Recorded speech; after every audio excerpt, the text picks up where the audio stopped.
Welcome to the live. I'm just setting up, getting my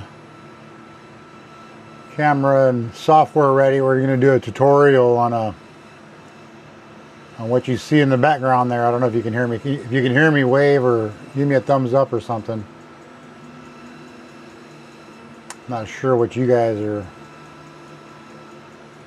seeing here, but I'm going to put this on top. And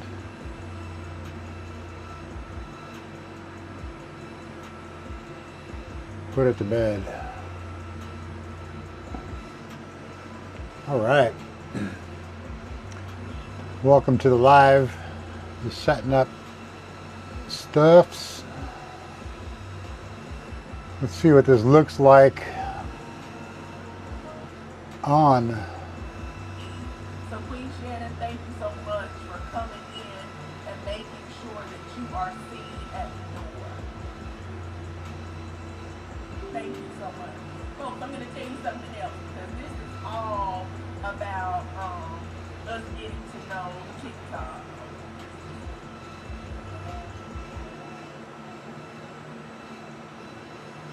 Hey, what's up, you guys? Hey, welcome to my stream here.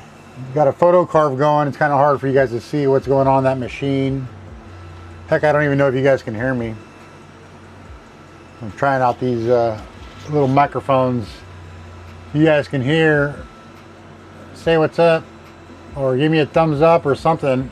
Let me know in the chat if you guys can, if this sounds too loud, or this is like my second time doing a live. We're going to do a photo carve here. I still have about 20 minutes left of the machine going, but once I get that off the machine, I'll move the cameras around and go from there. What's up, Tommy? What's up, Blue? Chambays. Hey, so we're doing a photo carve. This is, I don't know if you guys are on the dad's, supporting dad's thing over here, but I guess I could turn that off. Turn that off too.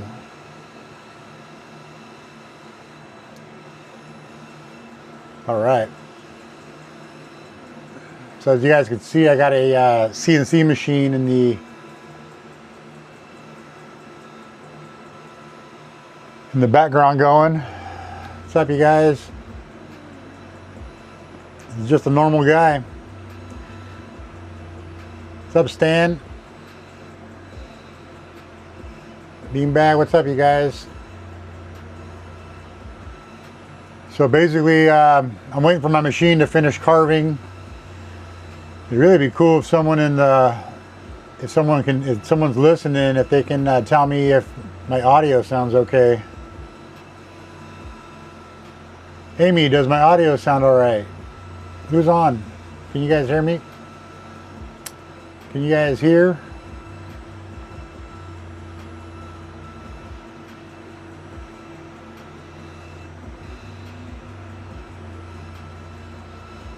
Hey, what's up, you guys? Can you guys hear me?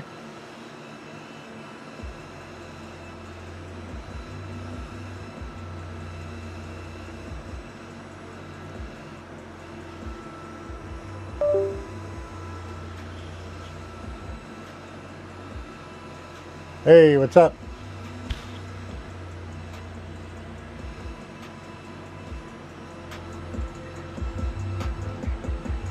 Hey, what's up, you guys? Welcome to the chat. Right now we're just waiting for the photo carve to finish on the CNC. That's what you see in the video there.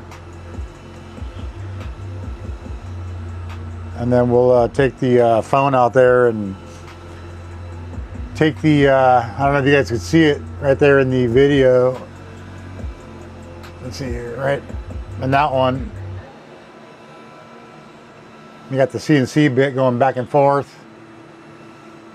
And yeah, man, if you guys can, shoot me some likes or something, just so I know you guys can hear me. Welcome, you guys. We're doing a CNC carve. Someone will stick around. It's cool. There we go. A couple of likes. Thank you, babe.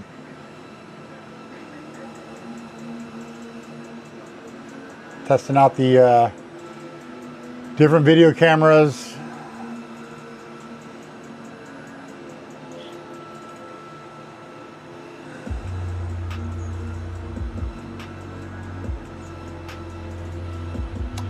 What's up, you guys? Welcome, y'all. Hey, so I don't know if you guys can hear me. Let me turn this down a little bit.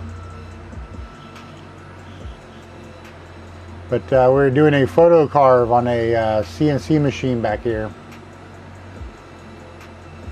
And I still don't know if you guys can hear me. If you guys can hear me, give me like a thumbs up or something. Sounds good? Okay, thank you. My #1 fan. The #1 support. There she is. Well, we're going to be here for a while, so have fun.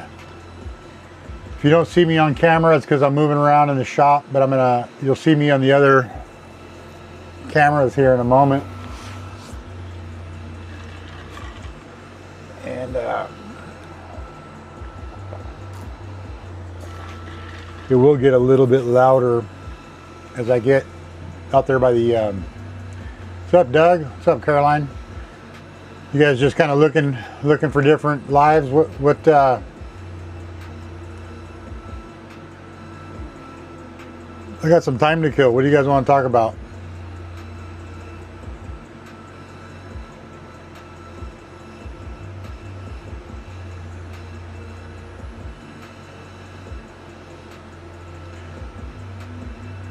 Let's set up a live goal. I don't even know what that means. Let's see, and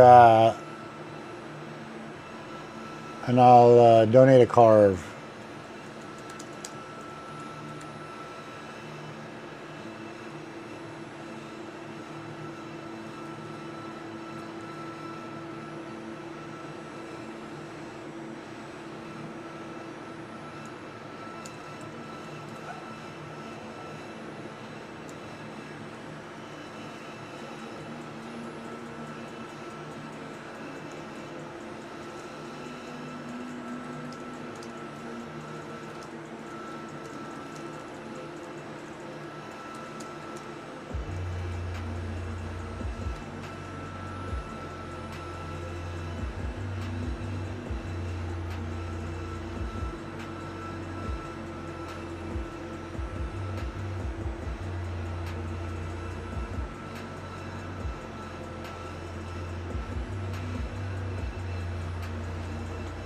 All right, yeah, I got all the cameras going. Need to get the other back from Anthony, and I can put the other two up. I'd like to have one going over the sanding station and one that I can just kind of move around. And what's up, you guys? So we're just setting up a photo carve. I know you guys are probably wondering what the heck that is. Maybe I can see if I can get at a source and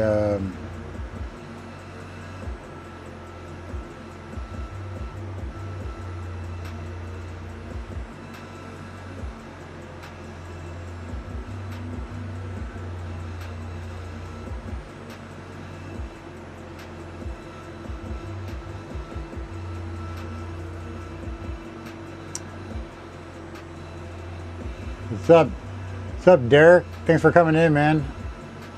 I'm learning how to use all this, so bear with me for a second. Trying to, if you guys can, start hitting some of those likes so that I get moved up and rank. But I'm gonna post a link to my YouTube channel. Maybe. If I can figure that out. I'm not that smart. What's up, you guys?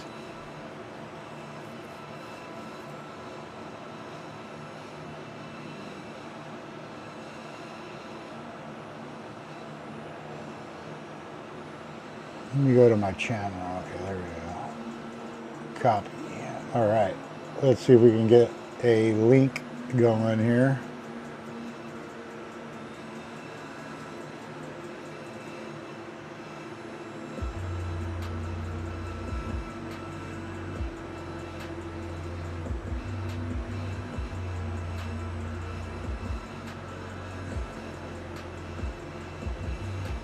All right, let's see.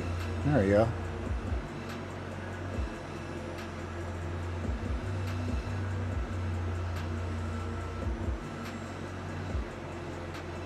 What's up, man? That's not gonna work.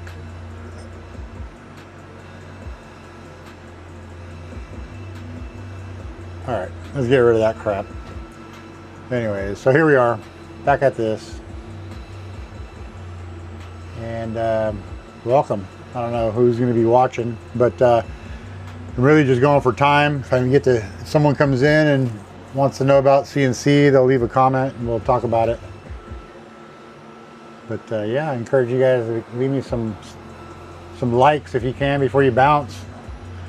I'd appreciate it. I guess the likes kind of get you bumped up a little bit. I'm in the art category because that's what we're doing today. We're doing some art. We're gonna photo carve and well, heck, let's go ahead and let's get the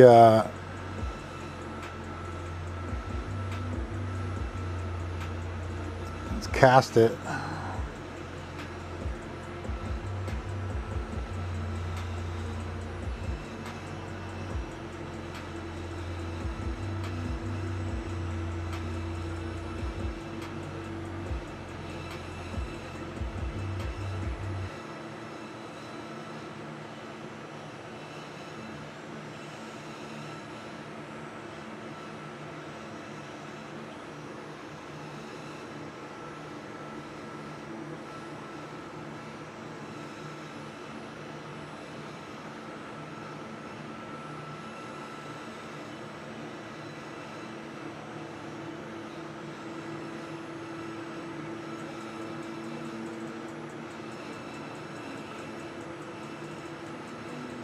All right, let's go.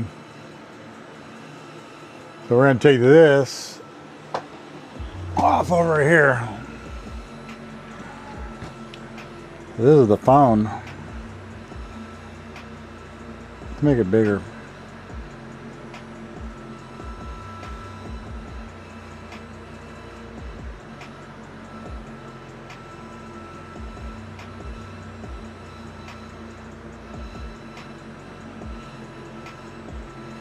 All right, let's go. Take a look at it.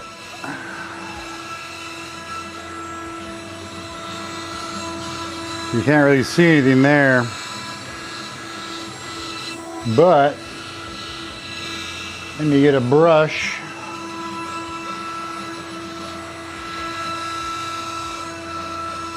And I'll show you guys a little something.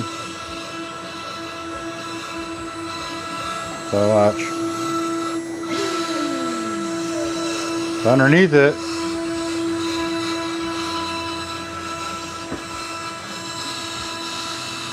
is a carve.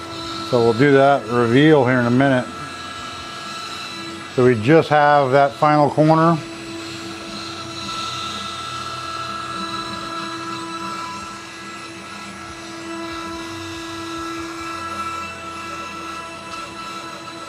And then after that,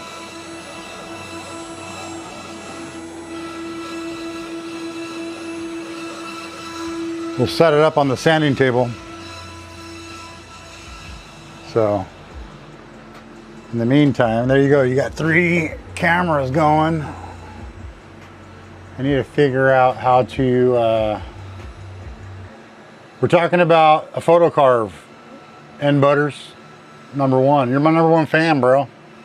I guess you took off. My bad. Welcome, anybody. Hey, we're talking about photo carves.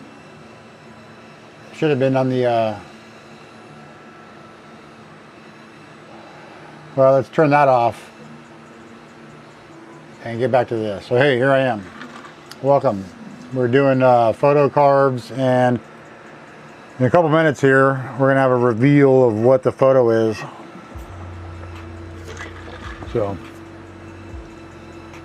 in the meantime,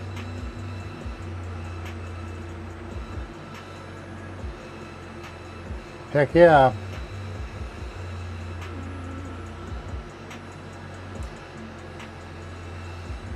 So is there like a way to create like hashtags for maybe promote it? What does that do? What does the promote button do? No, we're not doing that. Playbook?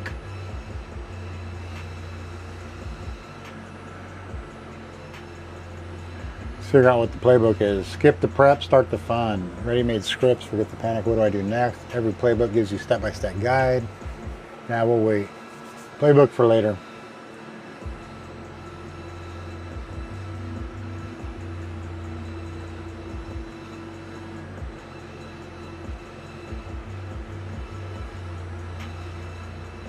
Yeah. How does it sound, Caitlin? Sound all right? Let me know how the sound is. I know that Missy said that it was fine. What is it? Can you hear like all the other crap in the background? What's up, James? What's up, RDD Farmer? Hey, what's up, you guys? We're waiting for this CNC to finish carving. You can hear the machines too. Is it pretty bad?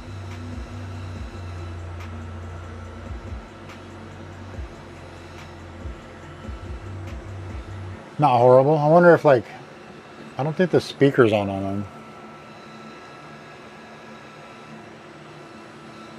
Let me turn down my microphone setting on this.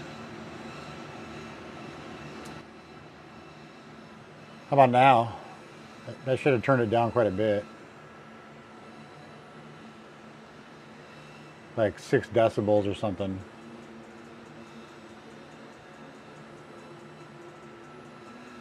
Okay. What's up, Ray? Welcome to the chat, Ray. Yep. AI Alchemy.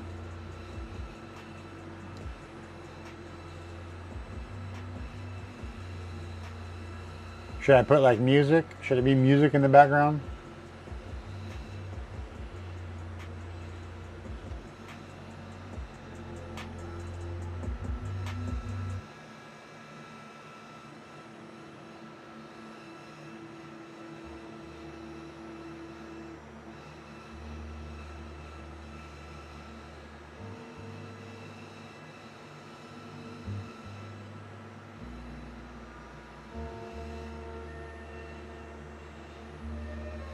All right.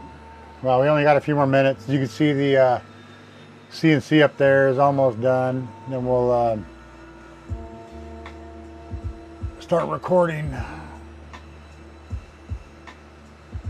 the next phase of it.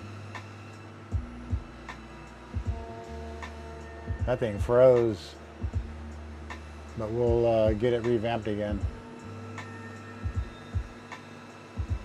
There we go. All right, welcome to the chat.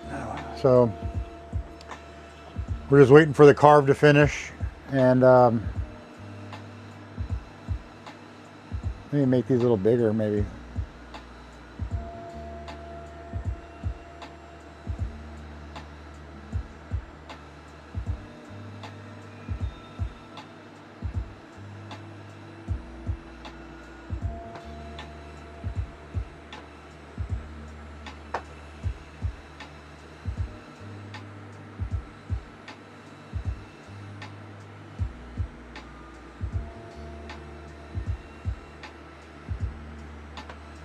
All right, we got about 10 minutes left on the carve, and should be wrapping up.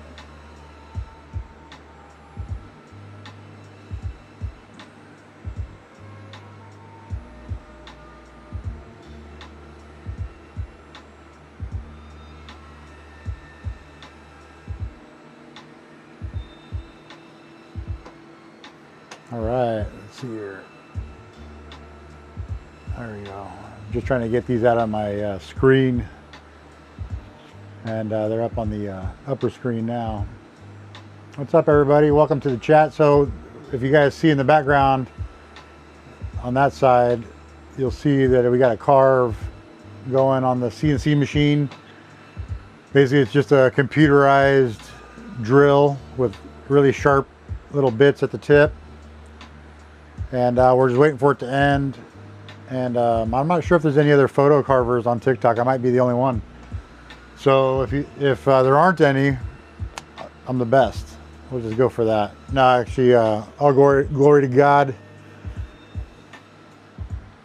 We're just humble, actually, but glad to be able to carve on this platform. If there's not anybody else, maybe some of the other people will join in and share their tips and tricks. Welcome, everybody. Hey, if you can, just give me a like and subscribe or whatever, or a couple hearts, whatever those are, the likes. But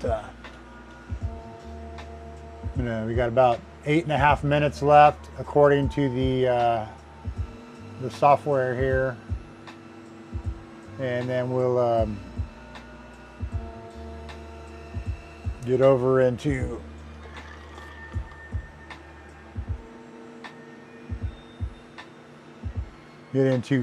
photo carving it. So what's in the news today? What are you guys up to, Wild and Witchy and Alchemy AI? What are you guys up to? I see you up there in the viewers. You got a new follower? That's awesome. That's awesome. Dude, that is so cool that I got a new follower. So there's this cool trend, the dads supporting dads. I don't know if you guys have seen that. Wild and Witchy, I don't know if you've seen the trend that's going on. It's actually helped me out quite a bit. I went from like 60 followers all the way up to over 1,000 now in the last couple of days, so that's been pretty good. But yeah, see you later.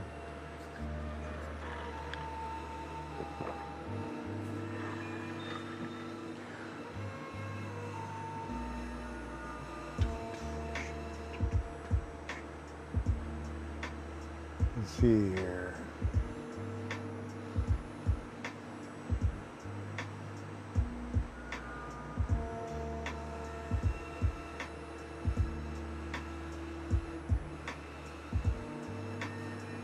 Welcome, whoever is in the chat. Let's go ahead and we're almost done with the carve. We'll see what we're able to do here.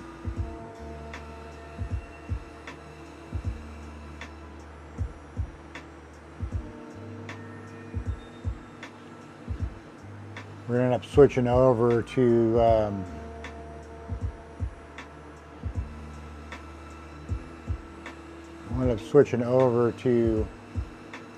the other camera once I get the end of this carve is almost done. So I probably will just move one of these and go from there. We'll move this one. All right, well, I'm just letting it run. Anybody that comes in, I'm out and about, working around the shop. Let me add some text. I'm gonna add a button or something.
There we go.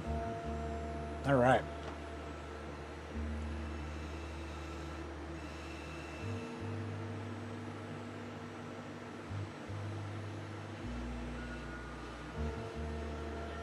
Go check on the Carve.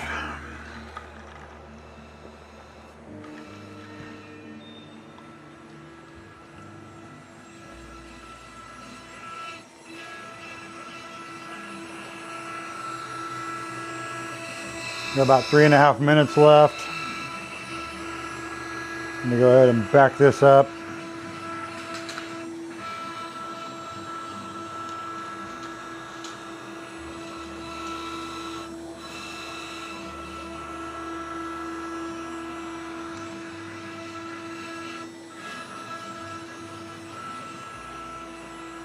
So check this one out.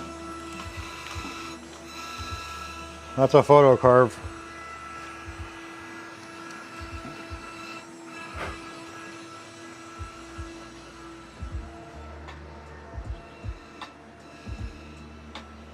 All right. So let me move that camera a little bit more.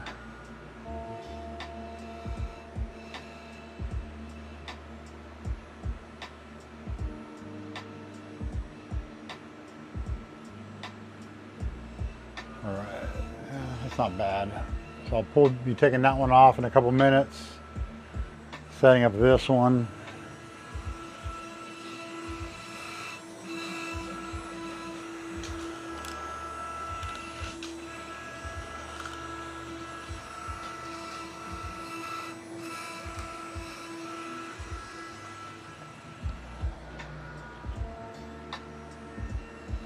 All right, so that one's going to get the whole shot of the work area.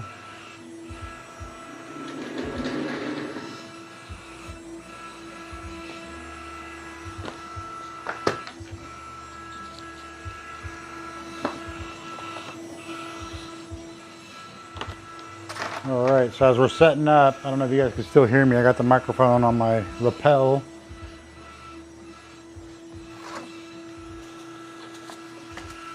But we're going to vacuum here in a moment.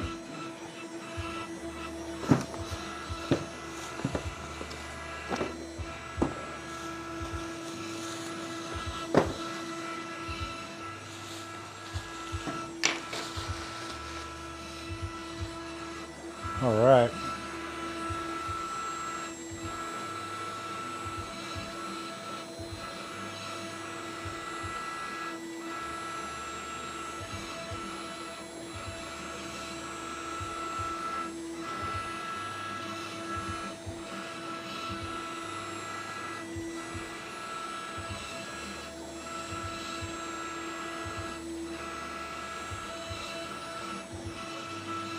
All right, so that's getting ready. We're moving around. Yeah, nothing's changed.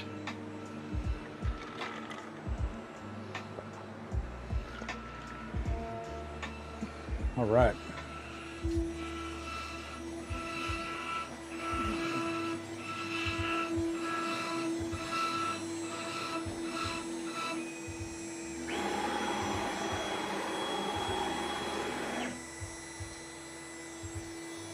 All right, so get this shut off. And where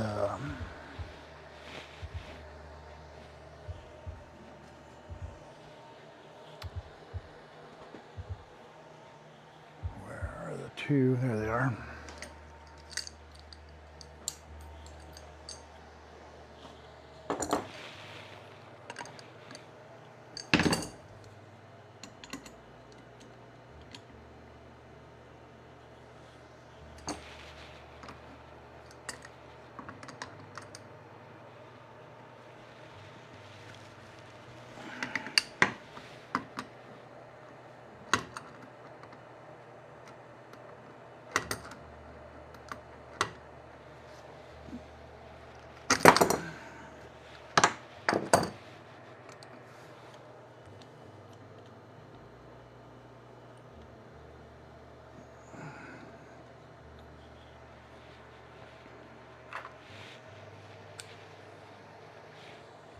So these,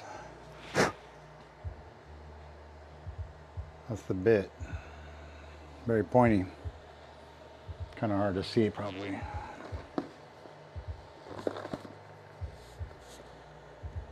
Like that.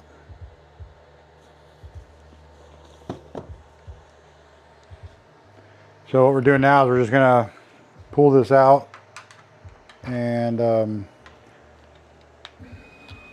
get the vacuum out and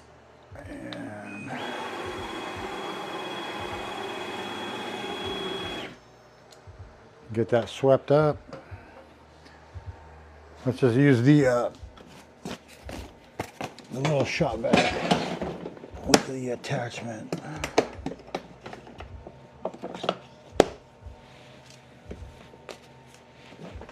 Don't get loud.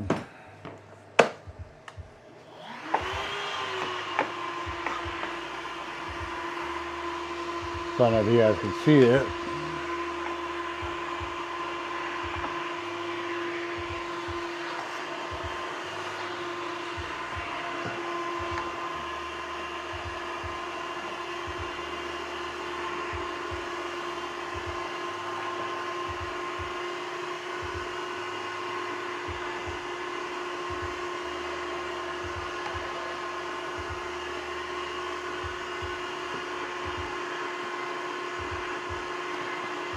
Normally I would have ran the dust collector here, but I wanted to film it for TikTok. But probably not the smartest thing, but there's consolation. All the dust. Get this off, and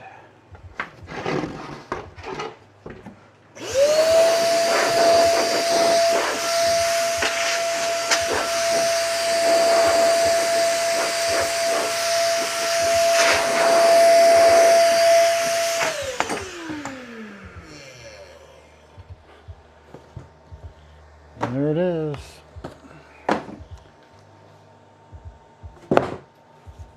Go ahead and set this up so that we can carve.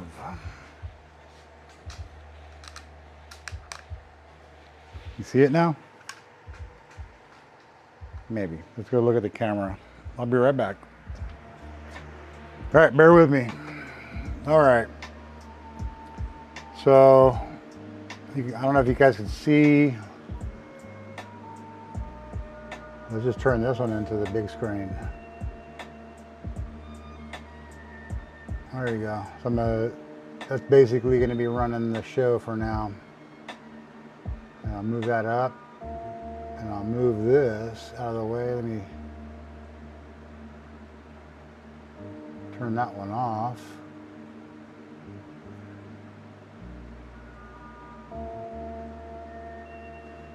All right, welcome guys or gals, whoever's in the chat. Appreciate you. So we're doing a photo carve. I don't know if you guys can see. That's MDF. I am not by the, I'm by the computer at the moment, but we're going to be schlacking that here in a moment. All right. So next phase is getting the shellac.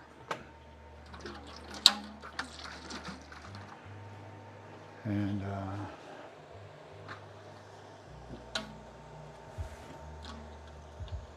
get this ready.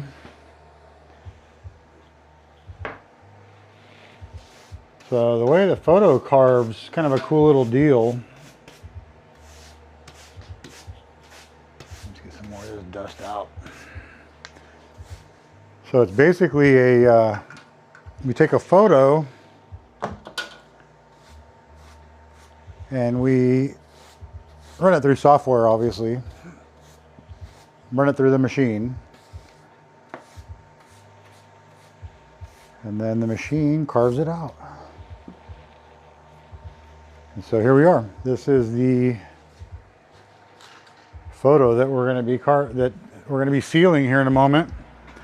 I'm just running back and forth because I'm trying to make sure that it looks all right. So I need to tuck it back a little bit.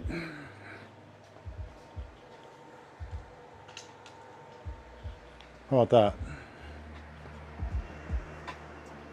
Better? Yeah, what's wrong with that? All right. So, while I am filming, I am also using these to teach people how to do them. And so it's kind of like a double benefit here. I get to do it as like a hobby for TikTok Live. So if you guys are bored, this is almost like an ASMR video, except for with machinery. If you guys just like watching people work in the background while we're getting ready to do some arts and crafts stuff. But basically, we are going to be using some shellac, and I'm debating on getting a new chip brush. We're going with this bad boy. So, photo carvers, welcome to the chat. You might be watching this on YouTube later. And if you are, cool. So, as you'll see, here we go. We got a photo carve. It is, listen up here, it is 17 inches wide by roughly 23 inches tall. So, family of 4. Be applying some shellac, but you'll see I got an old chip brush that's just a shellac brush, but I've let it dry. And one thing I use, not let it dry, but I just don't, you know, I use this to, with the stiffness of the bristles in those grooves. So I do have a whole brand new box, but just because I like to show you guys. And then usually I don't shake that, but let me find the stir stick I had. The good old stir stick. But basically, so what the software does, photo carvers, is it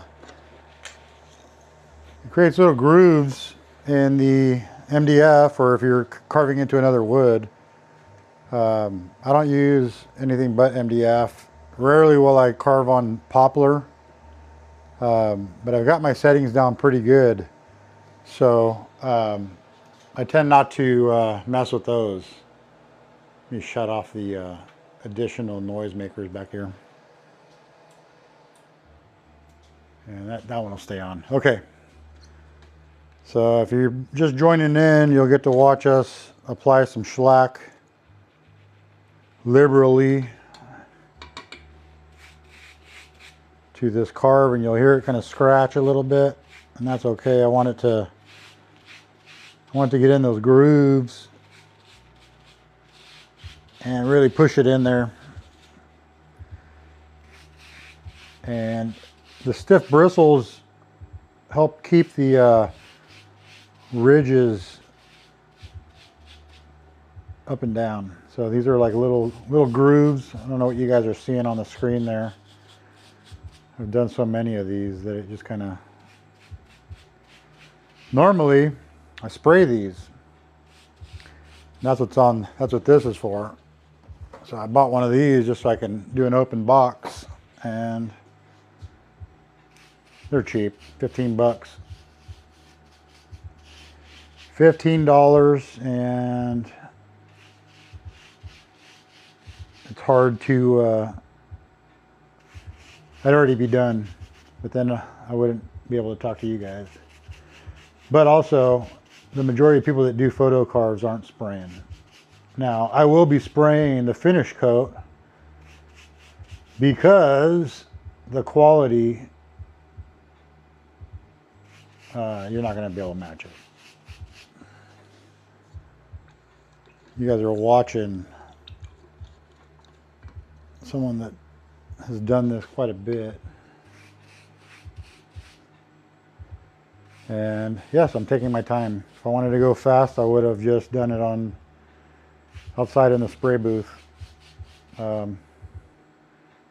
But we're just taking our time, getting some minutes in, and practicing talking while I'm brushing, because ultimately this is going to be a lesson that goes onto YouTube and gets shared onto Facebook to some of the groups of the guys who are in this hobby. And so this size here, I don't, I'm not trying to tell you how you guys do your pricing, but I mean, you can range anywhere from 125 bucks to like 150 for this size. Easy. Fácil. You can do it easy. The hard part, just like almost any other of these hobby businesses, is getting people to see your product. I have not done the best of that, so I'm not going to give advice for that.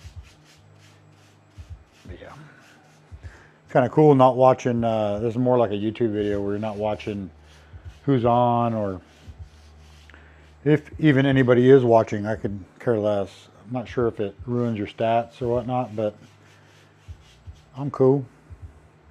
So what do you guys, if you guys are in the comments, my computer screen's in the other room over there. How's this look so far? Things popping out now? Are you able to see things a little better? You able to see what we're working on? Kind of neat, huh? I think it is.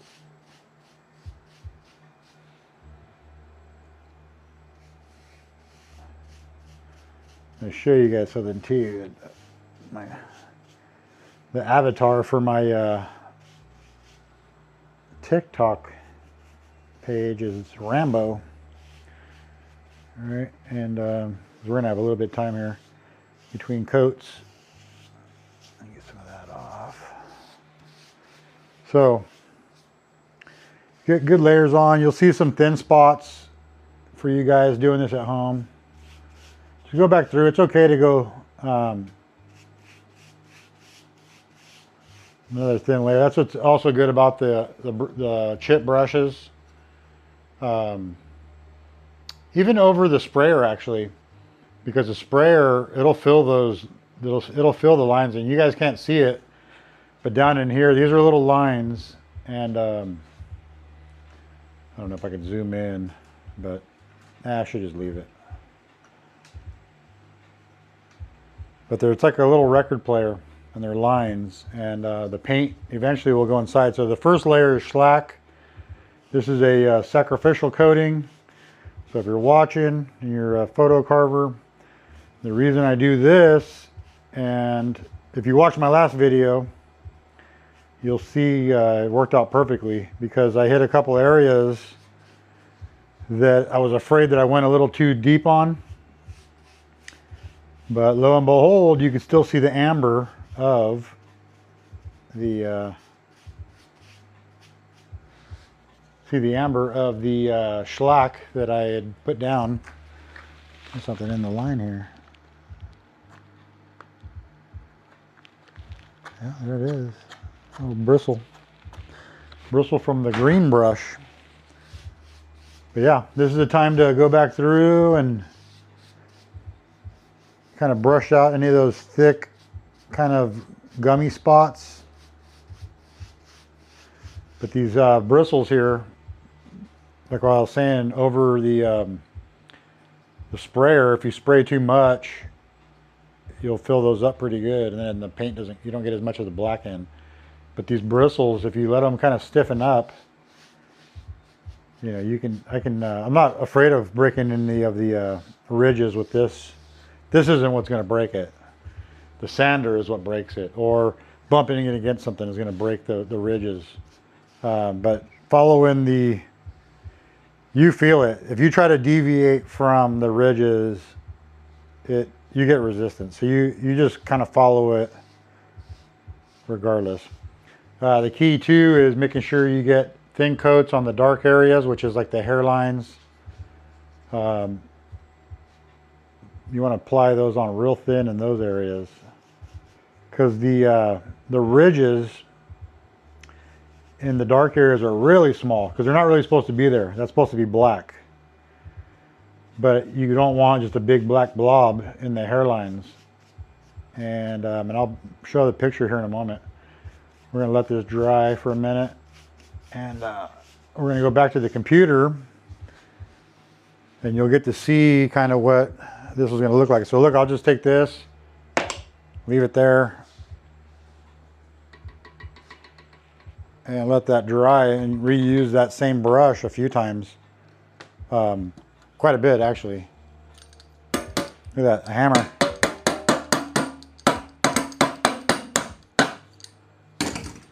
What's the song you play when you play the drums?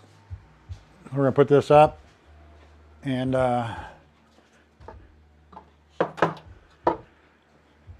we let that dry for a moment, I'm gonna set up the computer over here and see what's going on. And no, and Wild and Witchy's back. Thank you, Wild and Witchy. That's cool. So that, let me, that doesn't really do it justice. Let me try to make adjustments to the camera and really see if moving it around will help. Let me see here.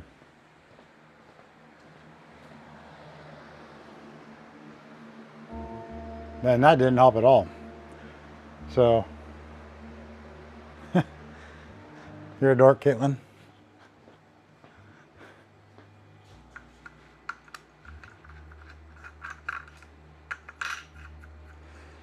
So, pro tip for people who need tripods, go to the secondhand store.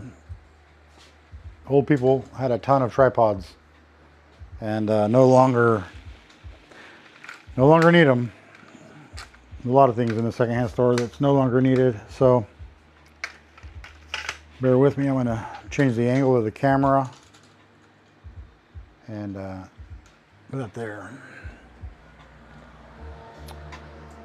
All right, so while that's sitting there, I'm going to reduce the screen again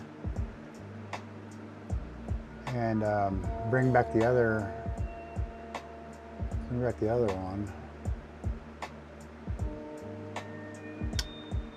And then let's see here. I'm going to take the photo Carve outside, let it dry.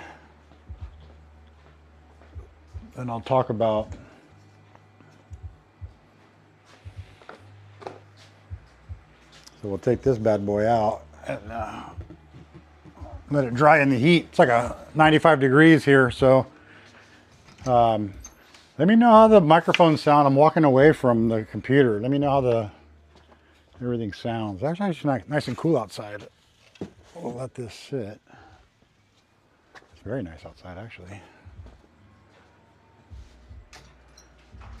It's time for some air. And we'll just bring in, let's see here. Here's one. I'm going to just bring in some of my other carvings while that one's drying. I don't know if you can see this. I don't even know if this will do it any justice.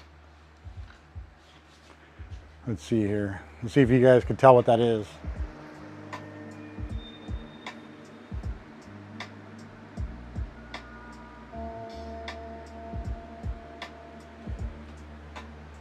Okay. Let's see here. I don't know if you guys remember that. This is just filler in between while I'm waiting for the stuff to dry, because I'm going to spray that. So while that is going, I will pull out the black paint, and we'll go ahead and just talk about it. Change the angle, and lots them back and forth until I get these. That's what we'll do. We'll just go stand over there. All right.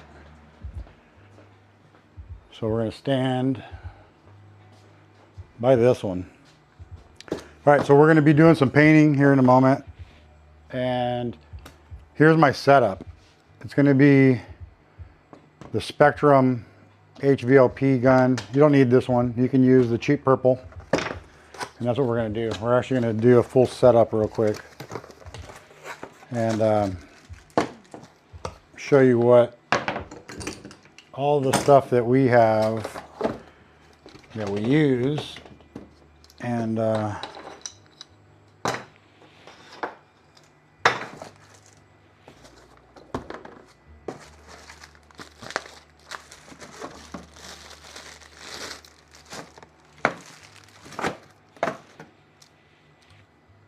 rid of that. So this rig right here, I'm going to use this one. This one's going to be my new Schlack rig.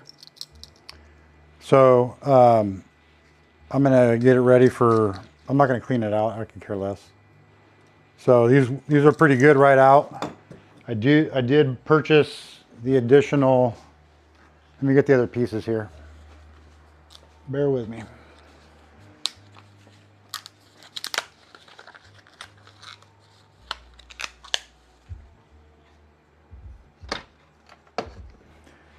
Currently I'm looking for a coupler that I had set aside just for this, obviously. So, where'd you put it, Nick?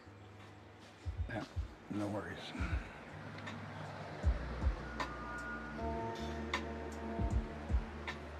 No, not back there either.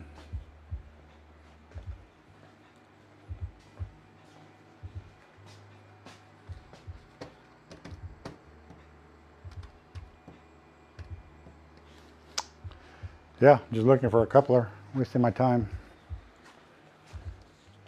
All glory.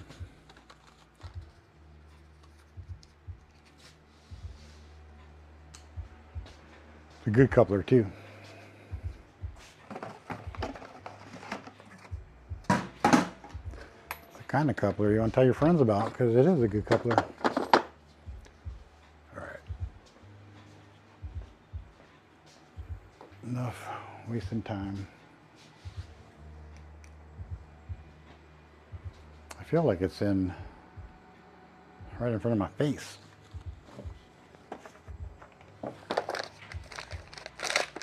Nope.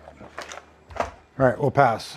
So basically, you can use this little filter and clean them out.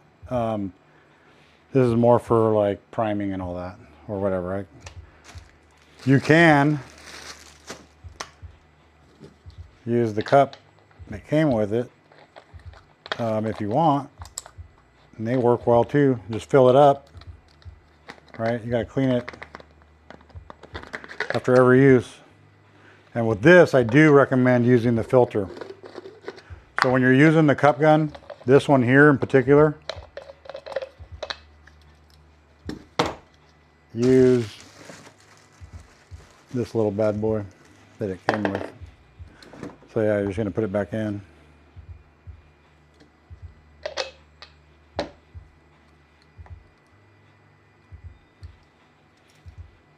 Yeah, don't do what I did. Anyways, all right. So we're going to set that aside. We don't use that.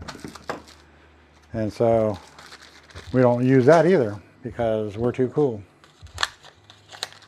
But here is the adapter. Sorry, I should have showed you.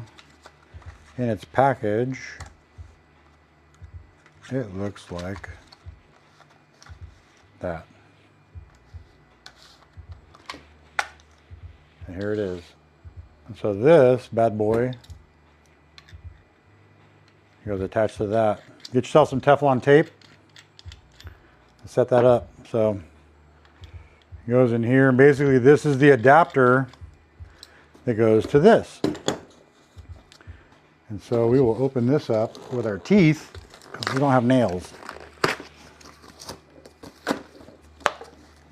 And it's not going back to the store, so we can care less. And this is the Spectrum Universe. I'm not getting paid to, you can get these online.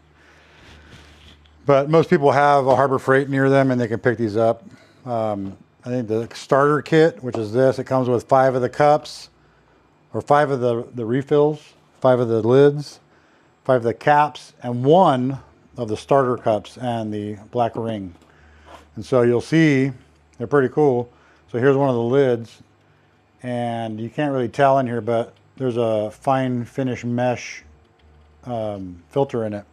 So that's why you don't need the one that comes with it, because it's just going to be one more thing to get clogged.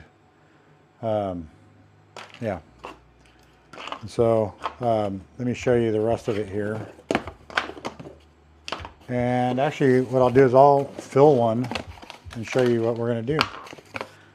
Sorry, I'm just kind of getting rid of stuff, and I know it's a mess. So basically, here's the whole kit. The important part is this cup. Don't break these. The lids in these you can break. These two, don't leave them out in the sun. These will get brittle. Don't ask how I know.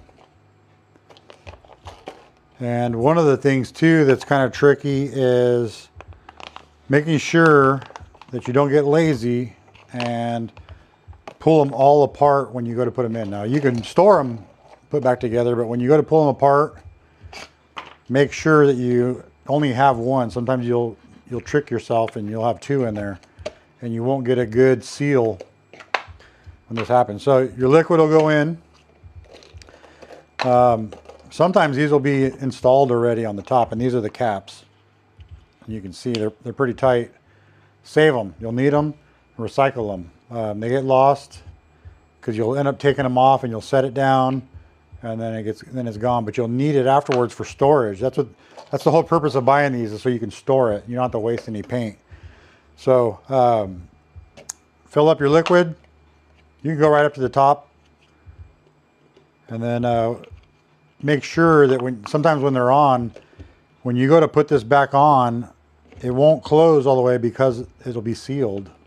So make sure you pull off the cap, put your thing on, pop it down. You should be able to feel a little snap. And one of the tricks is being able to pull it out even with liquid in it. So if you can't pull it out with liquid in it, you don't have a good seal. And you can look on the internet, they all talk about it. Even the 3M stuff, it's all the same. The PPE or whatever. So, or PPC or whatever. Anyways, and then you'll want to put once you have a good seal, you'll put your lid on. Let's go ahead and just do it. I'll go ahead and fill this one up with shellac real quick. Let me go grab it.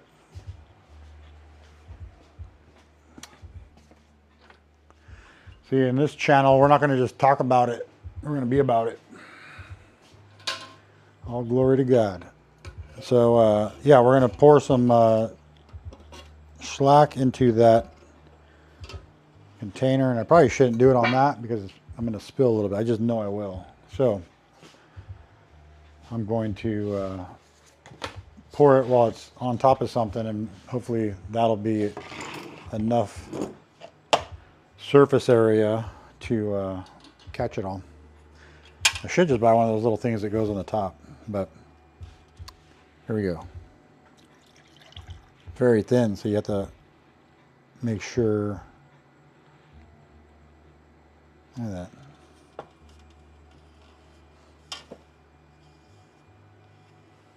The poor gods.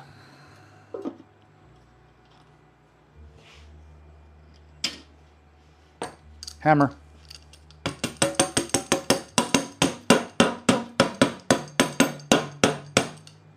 Yep. All right. So we got the lid on that. Let's go ahead and set that down. Anyway. And back to this. So you can see you got the full cup of shellac. You wipe off the edge. Put the lid on. All right. And for storage, you want to do this anyways. So on the bottoms of the cups, it's hard to see, but I'll show you on this one. So on this one, you'll see it's a black in here, but there's a hole in the top, and that's so, well, for whatever reason, I use it to push out the excess air, which is probably why they designed it, you know, or any kind of trap liquids or anything in there. But for storage purposes, what we're going to do is we're going to go ahead and push the shellac through all the way to the top. And there you go. Sealed. Less air in there than in the can. So you're gonna get it to. I've had these in the fridge. I store them in the fridge. So with these, let me just go ahead and put these away because I have another container that I put these in. But yeah, you don't need. I mean, you can get away with that. This is perfectly fine. It's just not efficient. So, in your face.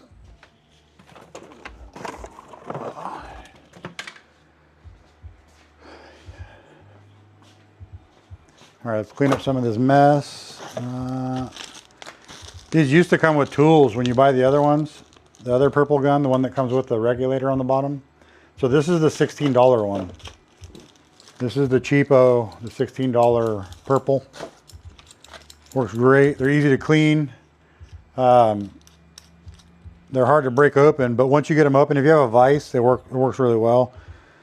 But if you ever get any that just jam up or just clog, you just got to run some thinner through them every little bit. Just keep the tips clean, especially if you're storing it in like a nice cool area. Like I put mine in the fridge. Obviously, I told you that. But yeah, I mean, if you need to store these, this is a great thing. But also, when you, man, I wish I had the coupler. I'll find it. But basically, the coupler, we'll go on to the end of that. Well, this isn't the coupler, that's the nipple. But the coupler, it's like right in my face. I just know it. Let me just check down here because sometimes I just like to hide things from myself. Play games. Nope. Walking around the shop here looking for a thing to show you guys because I thought it was cool. Oh, I'm dumb. I know exactly where it's at. It's right where I put it. I told you guys. Right where I put it. So, coming back to the screen. These are the Merlin couplers. This is what I want to talk about. It's a universal one. This obviously, I'll get some Teflon tape. And that'll get attached to this. So you'll have that on top with Teflon. This on the bottom with Teflon. This is more vital than this. You're not going to really get a leak out of this. The paint's not high pressure, so it's just gravity. So as long as you have a decent seal, a couple threads full of Teflon tape, you'll be fine. And this stays on unless you want to take it off. But yeah, and then once you have this on, and you have this attached to your line, your hose. Usually what I'll do is I'll buy one of those regulators and pressure regulator and mount it to the bottom of this. And then this will be permanently attached to the, this will be permanently attached to the line. Or I can even do another coupler at the other end. I think that's what I have on that other line. But the cool thing about it is this will work on any of the nipples. So even if you have like the automotive nipples, it'll work. This is truly one of the universal ones. So once you put it on, it'll go on. There's no air pressure right now, but when it's down like this, there won't be any air. Obviously, there's no air now because there's no line. But once there's air pressure, you'll have to push that up, and that'll engage the air, and then you'll be able to spray and make your adjustments. I can try to keep it around 35 psi, and obviously you're going to want to play with your fan. But bottom this out. This is the key to these ones. So don't pull it out too far unless you're going to clean it. But loosen the middle one. Loosen that one. But pull your trigger all the way down, and then back the back screw forward until it starts pushing onto the back of the trigger. All right, and then you can lock it in. And that's how you set that one. Now down here, you're going to want to have this open all the way. And so don't twist it so much that it falls out, but just get it open enough, and that's the air that's coming through here is basically just a wedge, and it just slows the air down. Just fine tunes it. And then full fan will be counterclockwise to the left, and hardcore, just straight circle to the right. Off basically. But in photo carving, you'll need both. You'll kind of, you'll clean out the gun too, but you'll notice sometimes that you'll want to kind of narrow where you're shooting, and you can blast it. It works real good on, let me show you, let me get something real. On carves that you'll notice on different kinds of carves, like say like ones that on the V carves, when you're spraying them, even with like the spray cans, you ever notice how the spray paint never wants to get into the grooves, and it sits on the top and then it kind of works its way down into the compressed material? Turning that knob to the blast eliminates that problem. So you might end up, you know, using a little bit more paint, but in reality it's much less than having to sit there and brush it 20 times just so it'll stick. And obviously on these ones too, getting the paint, you know, the process of these ones is carve them, spray them black or whatever background color we're going to use, letting that dry, do a couple coats, get the other sides, and then this one is a layer of pink. It's not white, so it looks white, it just looks really dirty. But let me bring one that's white. So you'll see like on this one, that's not white, but this is white. But yeah, it's almost time, I think, to spray the black. Let me see how that's doing outside.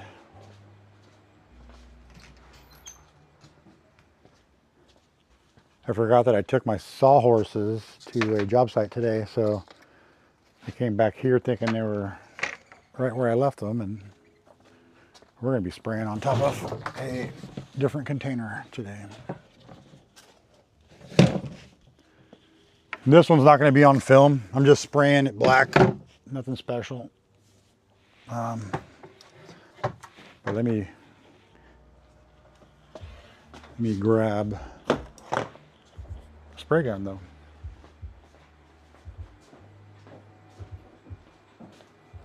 So we're going to go outside real quick. I'll be back in a couple minutes. I can leave all that.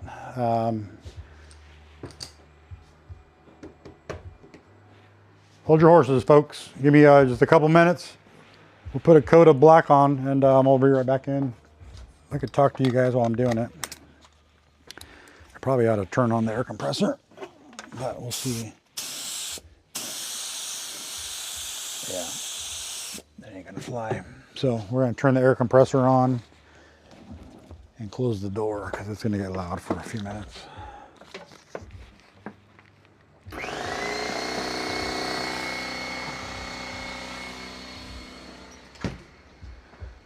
Well, while that's going, I'll just clear up some stuff over here.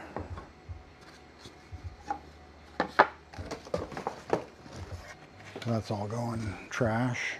And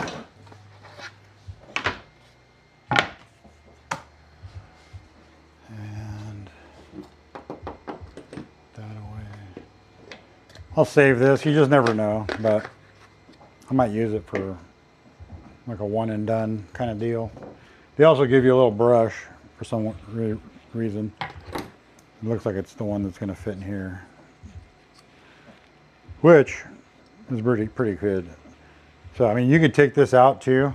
You gotta get it in the press, but you can see in there it's got a hex in there. You can break it loose, Allen wrench. Let's go ahead and set this down. Get this out of the way. In the fridge. All right. I wonder how much time I've got for today so far. Really, I know that no one's probably watching. I don't have an audience. I'm not really tripping out on that. I know that with time,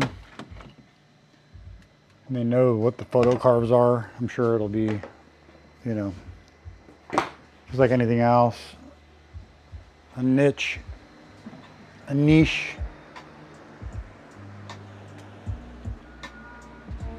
All right, so while that's filling up, we're back.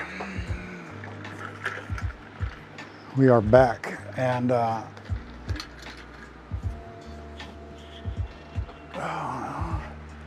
I just need like a team of people that are just kicking down the 2-cent stars and the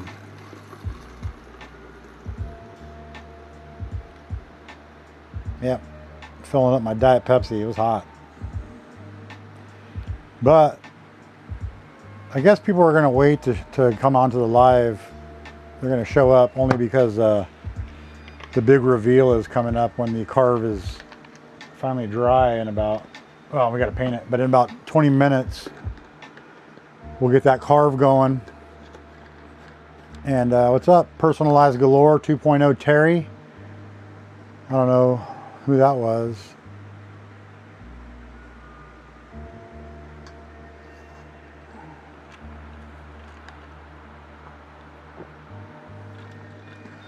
The Tumblr creator.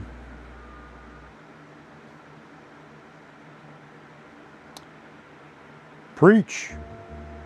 He's a buddy of mine. Ooh, man, he's got 6,000 followers, dude. Oh, man.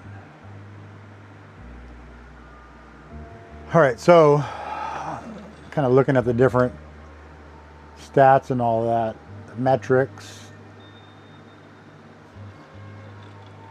Welcome.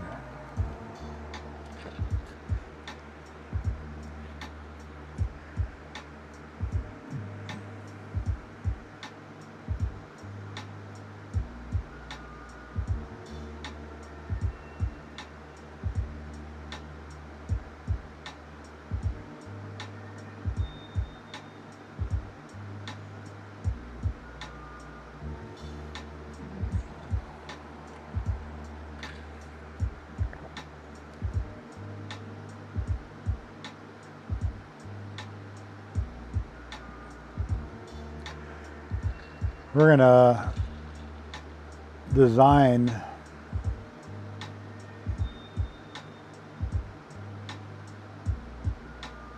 think what we're gonna do is we're gonna leave that there, and then what's up, Kikoman? Welcome to the chat. I'm just sorry, I'm moving some things around, and there I am. Welcome, man. Thanks for stopping by. I'm learning how to do this. Is my second live, and so what we're doing, you can't see it because I'm kind of in the middle of in a carve, but we're waiting for something to dry, and then we're gonna sand it off in a little bit. But it's a photo carve, and I appreciate you swinging by, man. And yeah, right now I'm just kind of wasting some time until that dries. Just trying to get my minutes up, you know, play the game, and hopefully get this thing dialed in to where, you know, I'm not spending 2 hours on live trying to do this. I need to get better at it, and so I'm going to start another carve here in a minute. And with that being said, bear with me because I'm going to bring this screen in. Bring me up top, shrink my butt down, turn those off for a moment, and we'll be moving into, this is a software that I use for photo carves. So that's what, right now, that's what we're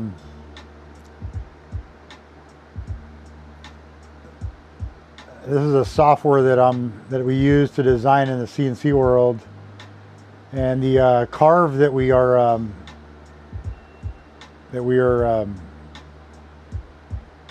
here's the original. Here's what the original picture is, and I bring it into this software and mess around with it. Obviously turn it into a black and white photo and do a bunch of other stuff. and bring it into this. It's called Vectric Aspire. It's a 3D rendering software for CNC machines and sign makers. And basically, it takes this photo, it runs it through a software, and you tell it that you want to do like a photo, and I'll just kind of run it real quick. So we'll just calculate that, reset it, and when the machine runs, it basically pops that out. How's the audio, Kikoman? And so when I go to sand it here in a little bit, it should look like that. Okay, thanks, man. I appreciate that. And this will be about 24 inches, 23 inches tall, and it's on wood. And so this is just a rendering of it, and basically, yeah, as soon as the air compressor is filled, I'll switch cameras back, and we'll head over to the table. And in the meantime, let's go ahead and close this. You know what we'll do is we'll just design another one. I'm gonna run outside real quick and carve the other one. Let's go ahead and give you guys something to look at.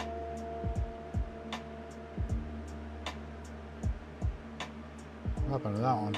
Oh, there it is. Okay. And then I'll move that. And I'll be out of the way just for a moment. Bear with me. But I'm going to go and spray the... Oh, you know what? Let's just get the camera out. Play games. You know, when you got all the fun toys, you spend money on them, you might as well use them. So, let's get in here real quick. Bear with me, I'm going to turn on my phone. And we're going to film it. All right, we should be on camera now. So this is off of a Samsung phone and TikTok. You can connect it. I have the TikTok app Studio running on my laptop, and this is on my phone. You can kind of just wirelessly attach it. But basically, here we go. So we got to clean the tip. Don't be like me. Run the dirty gun. This is I was spraying earlier, but basically, nothing fancy. Get it in the grooves. And you'll have to change directions a couple times. Even if you think you're going straight up and down. So in the hair areas, you'll see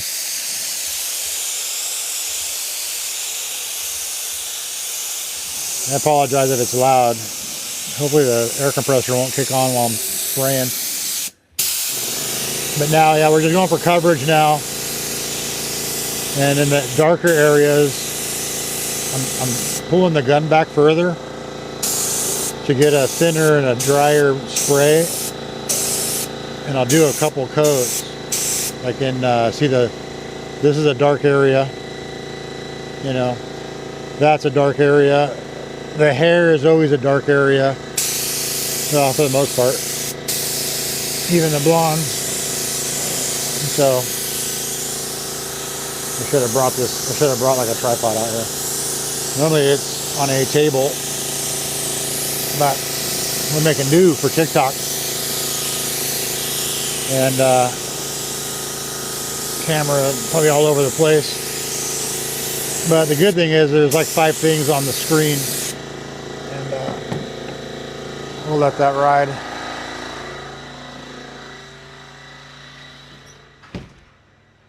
All right, I don't even know if that really did anything. Nope, of course it didn't. Yeah, that figures. Rookie mistake, but where did I mess up at? Dang it. So if I would have done, there it is, see it? Let's bring that to the top. But basically, that's me outside spraying it. I guess I caught a screenshot of it. Let's move this. So it's outside, but you can see, look at the picture. Sorry if I missed you guys. Linda, welcome to the chat. And you, Kikoman, man, you're a champion for sticking around, I'll tell you that much. But yeah, so that's the still shot of what I just sprayed outside on my air compressor. But basically, it is the actual version of what we were carving earlier on here, which was popping up here in a moment. This. So here's the original, and then here is what it looks like right now. Black, all black. It's hard to tell. It looks gray, but that's all. That's going to be black. Let's move this back over here. We'll get rid of that, and we're back. Let's go ahead and turn this back on in the background and move it. All right. So in a few minutes, I'll be bringing that Carve inside. Let it dry for a few minutes, and then we'll sand it. And in the meantime, let me check a couple of. It is pretty cool, huh? Come on. Wait till you see the finished results. I did one yesterday, man. It's probably one of the best ones I've done. I filmed it, and my kids watched. It was awesome. It was an hour and a half long. And yeah, so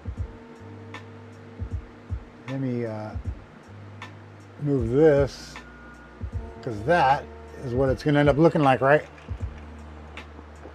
But this is, hold on.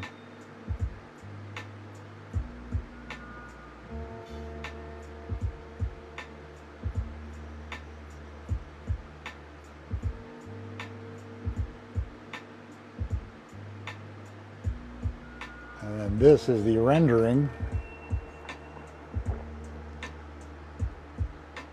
All right. That sucked to move it back to the middle.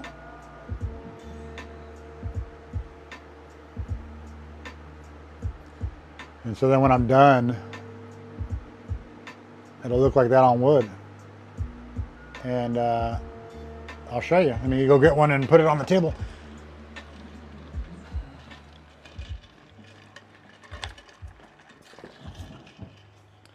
Let's change the angle of this a little bit, pull it back. So this is a little bit different. This is one I did. I'm gonna make this screen big because I'm gonna be out here anyways. I need to change it to where the scenes are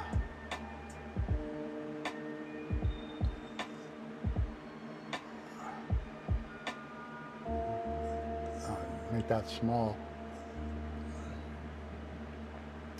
That'll work. That'll fly. All right, let's go back over there. All right. So yeah, basically, we just carve stuff out on wood. This is on poplar. But I don't know if you guys remember the old Michael Jordan wings poster. That's it. But it's in dots. So check it out. Not sure if the camera will catch it. It's a Mevo, but the dots are just different size circles, and they're carved into the wood like honeycombs.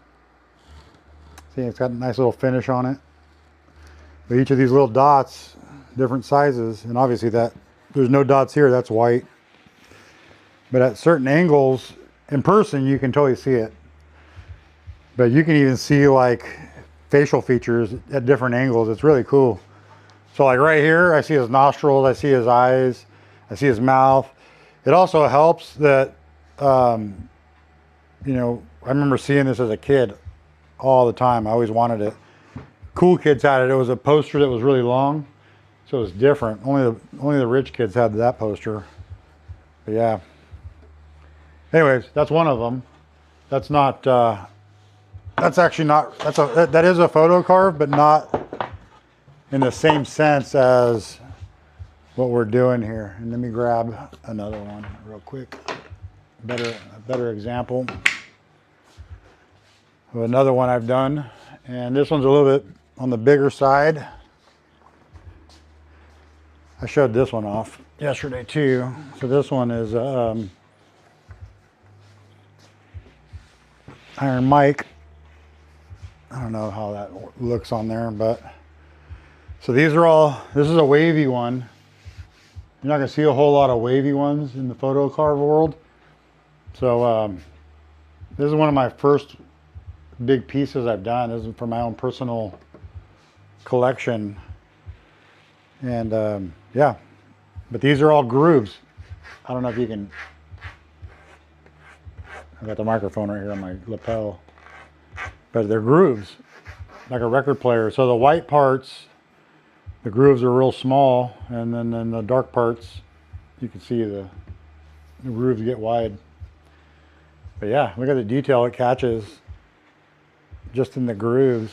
And in person, they're really cool. They're kind of hard to tell on this, but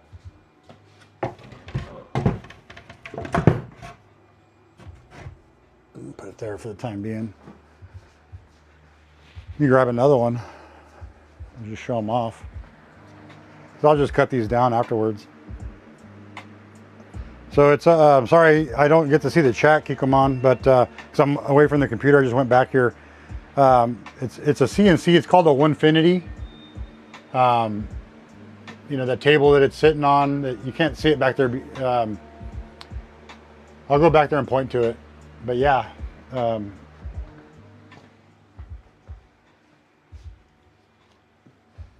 here's another one that I did, but what I'll do is I'll walk you through. So this is the CNC machine here. This is just a piece of cardboard, but it's basically a computerized router, and it goes up and down and left and right, back and forth, controlled by a little computer box on the side over here. The TV is just for looks, just kind of shows you where everything's at on the screen. But the machine just goes back and forth. It does more than just photo stuff. It carves, well, I mean, you saw I got like these big old swords. You know, I do a lot of scripture stuff. They're thick, you know, 3/4 of an inch thick, but it'll carve out.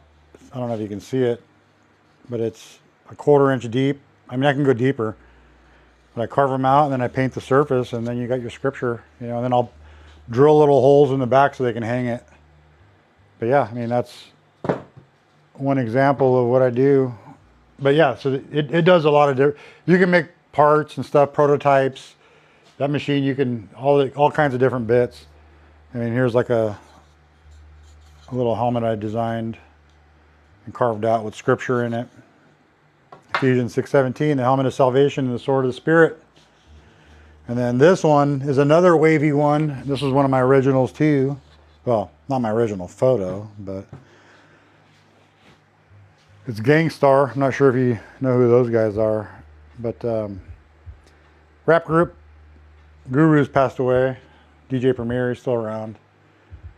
Mass Appeal, all that. But yeah, this is the same thing. This isn't on black. You can see this isn't black. It's a gray that I had.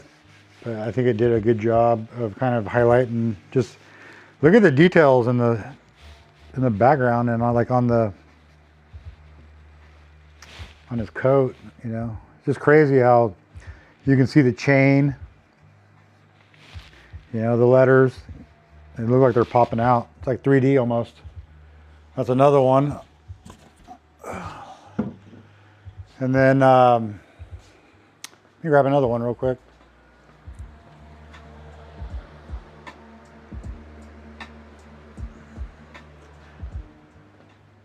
And then, well, I'll just show you the one I did yesterday. That one was absolutely phenomenal.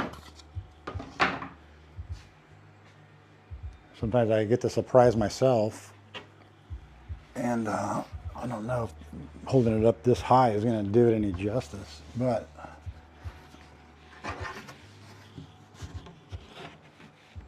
move the table.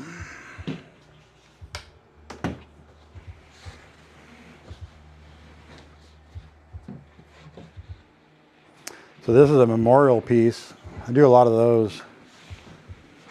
And so this is like an old time photo, obviously, you know, wedding. I don't know if this is even looks good at that angle, but let me just check on the screen.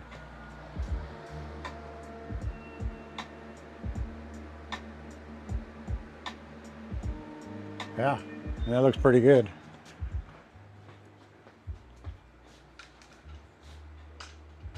Yeah, that's a photo carve. So, you know, these are just little lines. And this is MDF from Home Depot. But yeah, this one, almost flawless. It's pretty hard to get them flawless because there's just too many different variables. But you'll see right there, there's one little black dot. I can fix that. And then there's a couple other little scratches that look like they were actually in the MDF when I purchased it. So you can't really see it because it looks pretty smooth when you buy them. Like, I mean, it's flat. So some of the imperfections, you can't, like if they scratched it on something, you won't see it until you carve it or sand it. But to be honest with you, I mean, that came out pretty slick.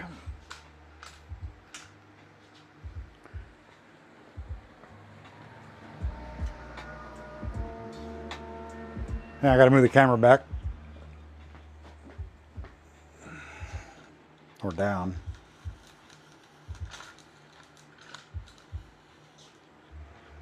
How's that?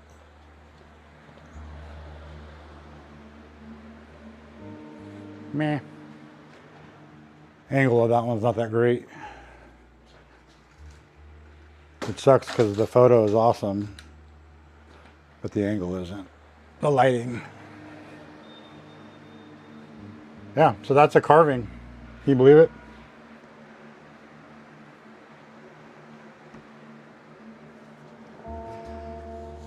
Hey, what's up, Larry? What do you mean you're working on your Jesus painting? Give me what do you mean? Give me some insight, bro. Finally got a chance to sit down. Kikoman, thanks for the conversation, man. I got a chance to sit down for a moment. I'm getting too fat and old, you know. Moving around, just getting lazy. But yeah, that's a photo carve right there. So I have one, the black one is going to end up looking like that, which is the one right here in the picture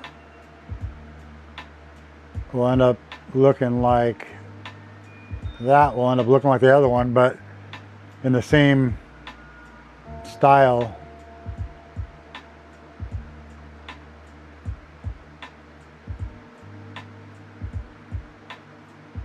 Where am I at? There I am. Okay, I'm back. Let's move that one back. Which one's that one?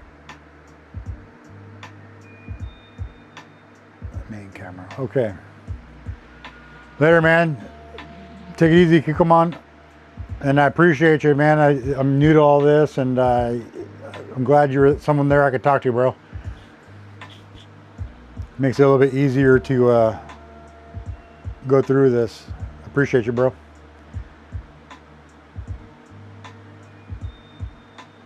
Let's see. I've never done oh, there you are. What's up, dude? How do we do this, Larry? Let me turn down. Give me a sec. I gotta turn down the music. All right. Yeah, let me flip my camera.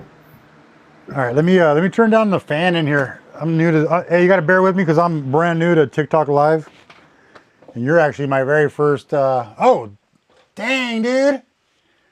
Let me. Is there a way to blow that up? So, let me see. I think you gotta click on my box. Yeah. There you go. Ooh, let me get back. That looks good. That's awesome, dude. You know what's crazy is I have something real similar to that I was carving. Oh yeah? Yeah, that's pretty, dude. It's a confirmation, man. That's amazing because I do a lot of Christian carves, man. That's mainly what I do. But This obviously, is that's a pretty good, dude. 12 by 24. How big? 12 by 24. Yeah, that's pretty legit. Let me show you the other ones I got. This is just Turn some your camera plates. because on when it did it, yeah, there you go. That's cool, man. Thanks for Yeah, this sharing is that. What else you got? What else you got? Yep, that's legit. I like that. So, how you get? Where do you get the art from for the inspiration? Like, what do you do? man, I just look at pictures all day and then Pick one. throw it on there. You know what's crazy is I just noticed the crown on that on the yellow. Like obviously I saw the thorns. You know what I mean? But that's pretty cool how you incorporated the crown. I thought it was just like a lighting thing in the background, like the yellow. That's pretty cool, man. Looks pretty cool. I like it. This is my favorite one, I think. Yeah. Let me see that last one with the colors. No, the on the left. Yeah, that one. Because you had it. Yeah, there you go. That one's actually legit. I like that, man. That would go good on a carve. Let me show you. I'm gonna get one of my carves. I don't have a whole lot of Jesus ones because those sell pretty quick. I get rid of those fast, or I gift them. I do a lot of Last Suppers, but the same kind of style where it's like black and white. But that one's the that's the home dude. That's homeboy from what's that movie, right? Jim Cassaville or whatever. When he's Yeah. Jesus. What is it called, bro? Dang, it's right there at the tip of my tongue. We're gonna be in trouble with Jesus if we don't remember. I'm left. Forgive us, Jesus. Yeah. Hey, it's the passion. Passion of the Christ, yeah. Yeah, it's the passion. He's gonna. Hey, I guess he almost died doing that too. I'm walking away from the computer real quick. I'm gonna try to grab. I think I have one that I haven't finished that I was painting. It's a Jesus one too. Yeah, I got it. Bring it to the front. Let me dust it off because I've been working on it for a minute. And give me one sec, bro.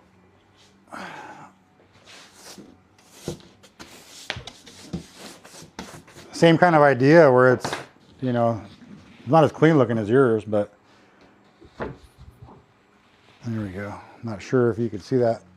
Let me see. How do I put your screen on? Let me, oh yeah, let me go back. Let me zoom. Dude, I like that. Let me zoom this one in real quick. Hold on real quick. I don't know which one it is. I gotta move this back. And that's a wood carving? That's a wood carving. Let me get the camera closer and at an angle. But yeah, so I painted it in with like just house colors. And yeah, I'm gonna zoom in real quick. Hold on. I got the computer in a different room, so I don't know how it's gonna look when I hold the thing, but you can kind of see, it's. Dude, that is nice. Yeah, they come out pretty cool, man. I mean, it's a hobby, but people like it, That. Man, that is so nice. Yeah, it comes out. This one, one of my brothers purchased it and I never finished it.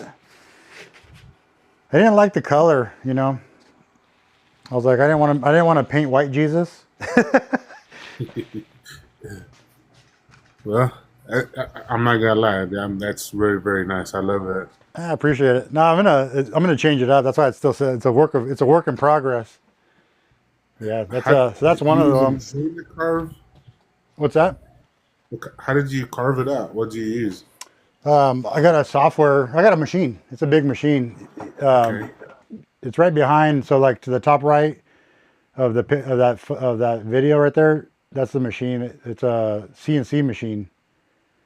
Gotcha. So basically you program, you get your design. So like what I did is I do a lot of Photoshop stuff. I train a lot of people for the software that we use for like art and all that. And so it's just I bring in different vector designs and cut them up and mess around with them in Photoshop, turn them into black and white photos, and then basically carve them out in the machine. Bro, that is, I love that, the facial expression, like it just says it all. All right. This is and the I got a paint. bunch of them, man. But they're all at people's houses. I've sold them. I got I was carving. The Lord told me to stop for a minute, so I stopped doing them. I felt weird about selling Jesus carves, and so I was praying about it for a minute, and I make them now and I give them away, but I don't do them as often because I'm busy doing other stuff. But yeah, it's just a weird thing sometimes to think about, like selling images of Christ. I don't know how you feel about it, but and you probably don't sell them, so it's not a big deal for you because it's your art. I sell those, the other ones. Um, Hold on, I like gotta zoom in on your thing. Native American and Oh, that's cool. I like the colors in that sky. thank you. I It don't know if actually you looks can. like a sky, like a galaxy. Let me get closer. Yeah, see. It's like an optical illusion because as you see the white coming off the moon, and it looks like, yeah, it looks pretty cool, man. That's a good job. And I did this one.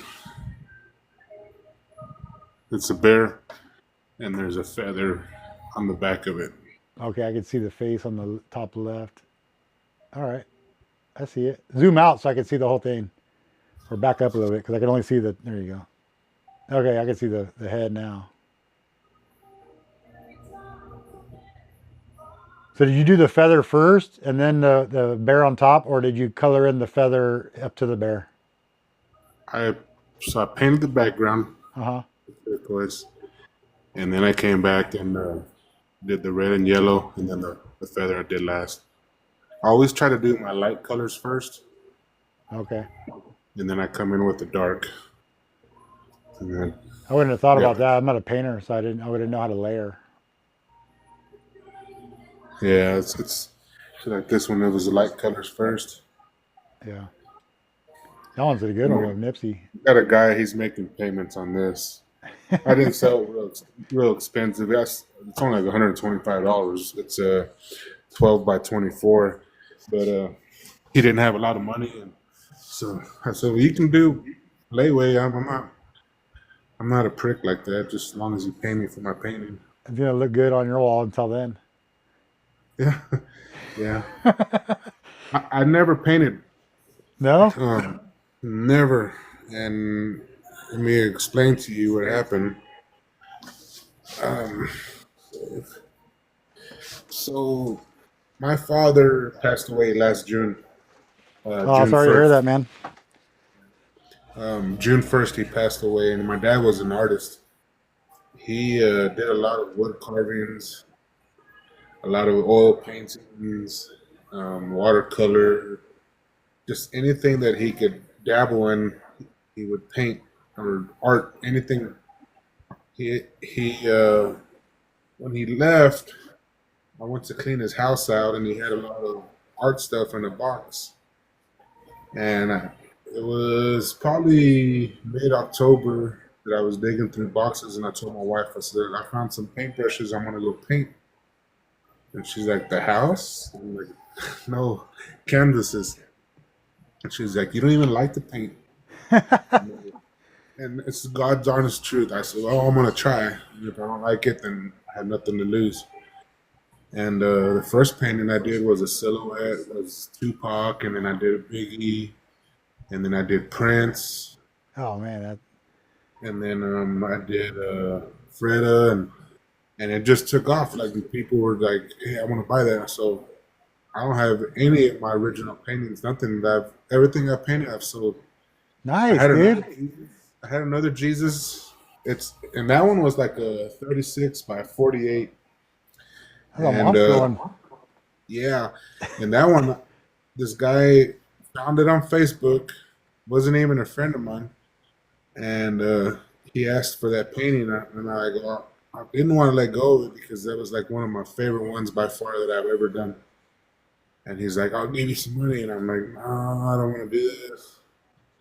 I ended up letting it go, and I've been painting since then. When I started painting. It was November 5th or November 6th was when I first started painting. So just like 8 months ago, 9 months ago. Yeah, yeah. Dang, dude.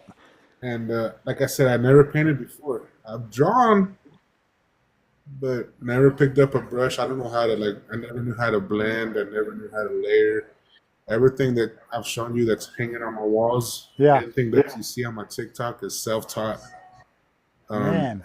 and by Holy Spirit, because He's the one that gifted me with this gift to allow me to paint this stuff, and Amen, man. and that's the only reason I've been doing this. Because when I'm painting, it's hard to not think about it. But all these brushes my dad has touched before, you know. That's a testimony, man. That's crazy. That's Yeah. amazing.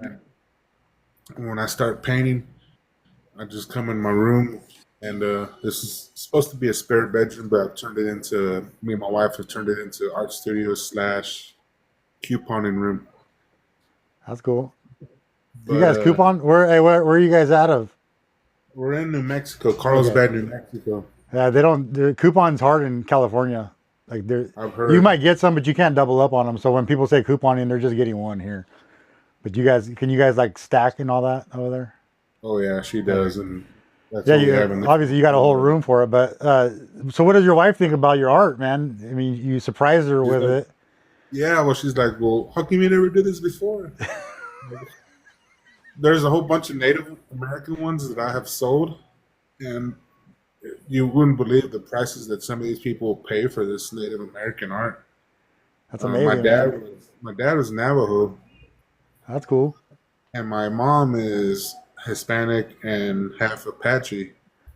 Um, but my dad grew up on the Indian reservation, That's cool. um, and he was adopted by two doctors that were practicing their pediatrician license there.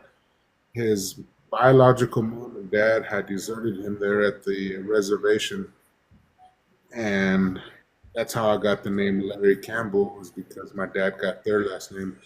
His adopted mom, which her name is Winona Campbell. I don't know her maiden name, but I know her name Winona Campbell. You can find her in the Who's Who of America. That's cool.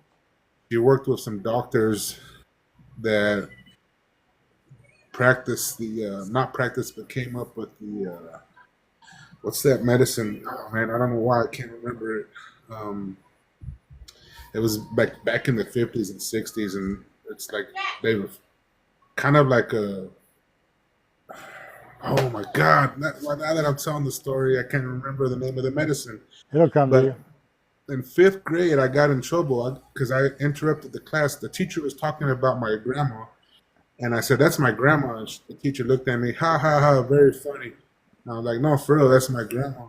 And she was, "You interrupt the class again, you're gonna go to the office." I said, "Well, that's fine. Whenever you send me to the office, remember me because that's my grandma you're talking about." That's I got cool. sent to the office, got 5 licks. Then they called my dad.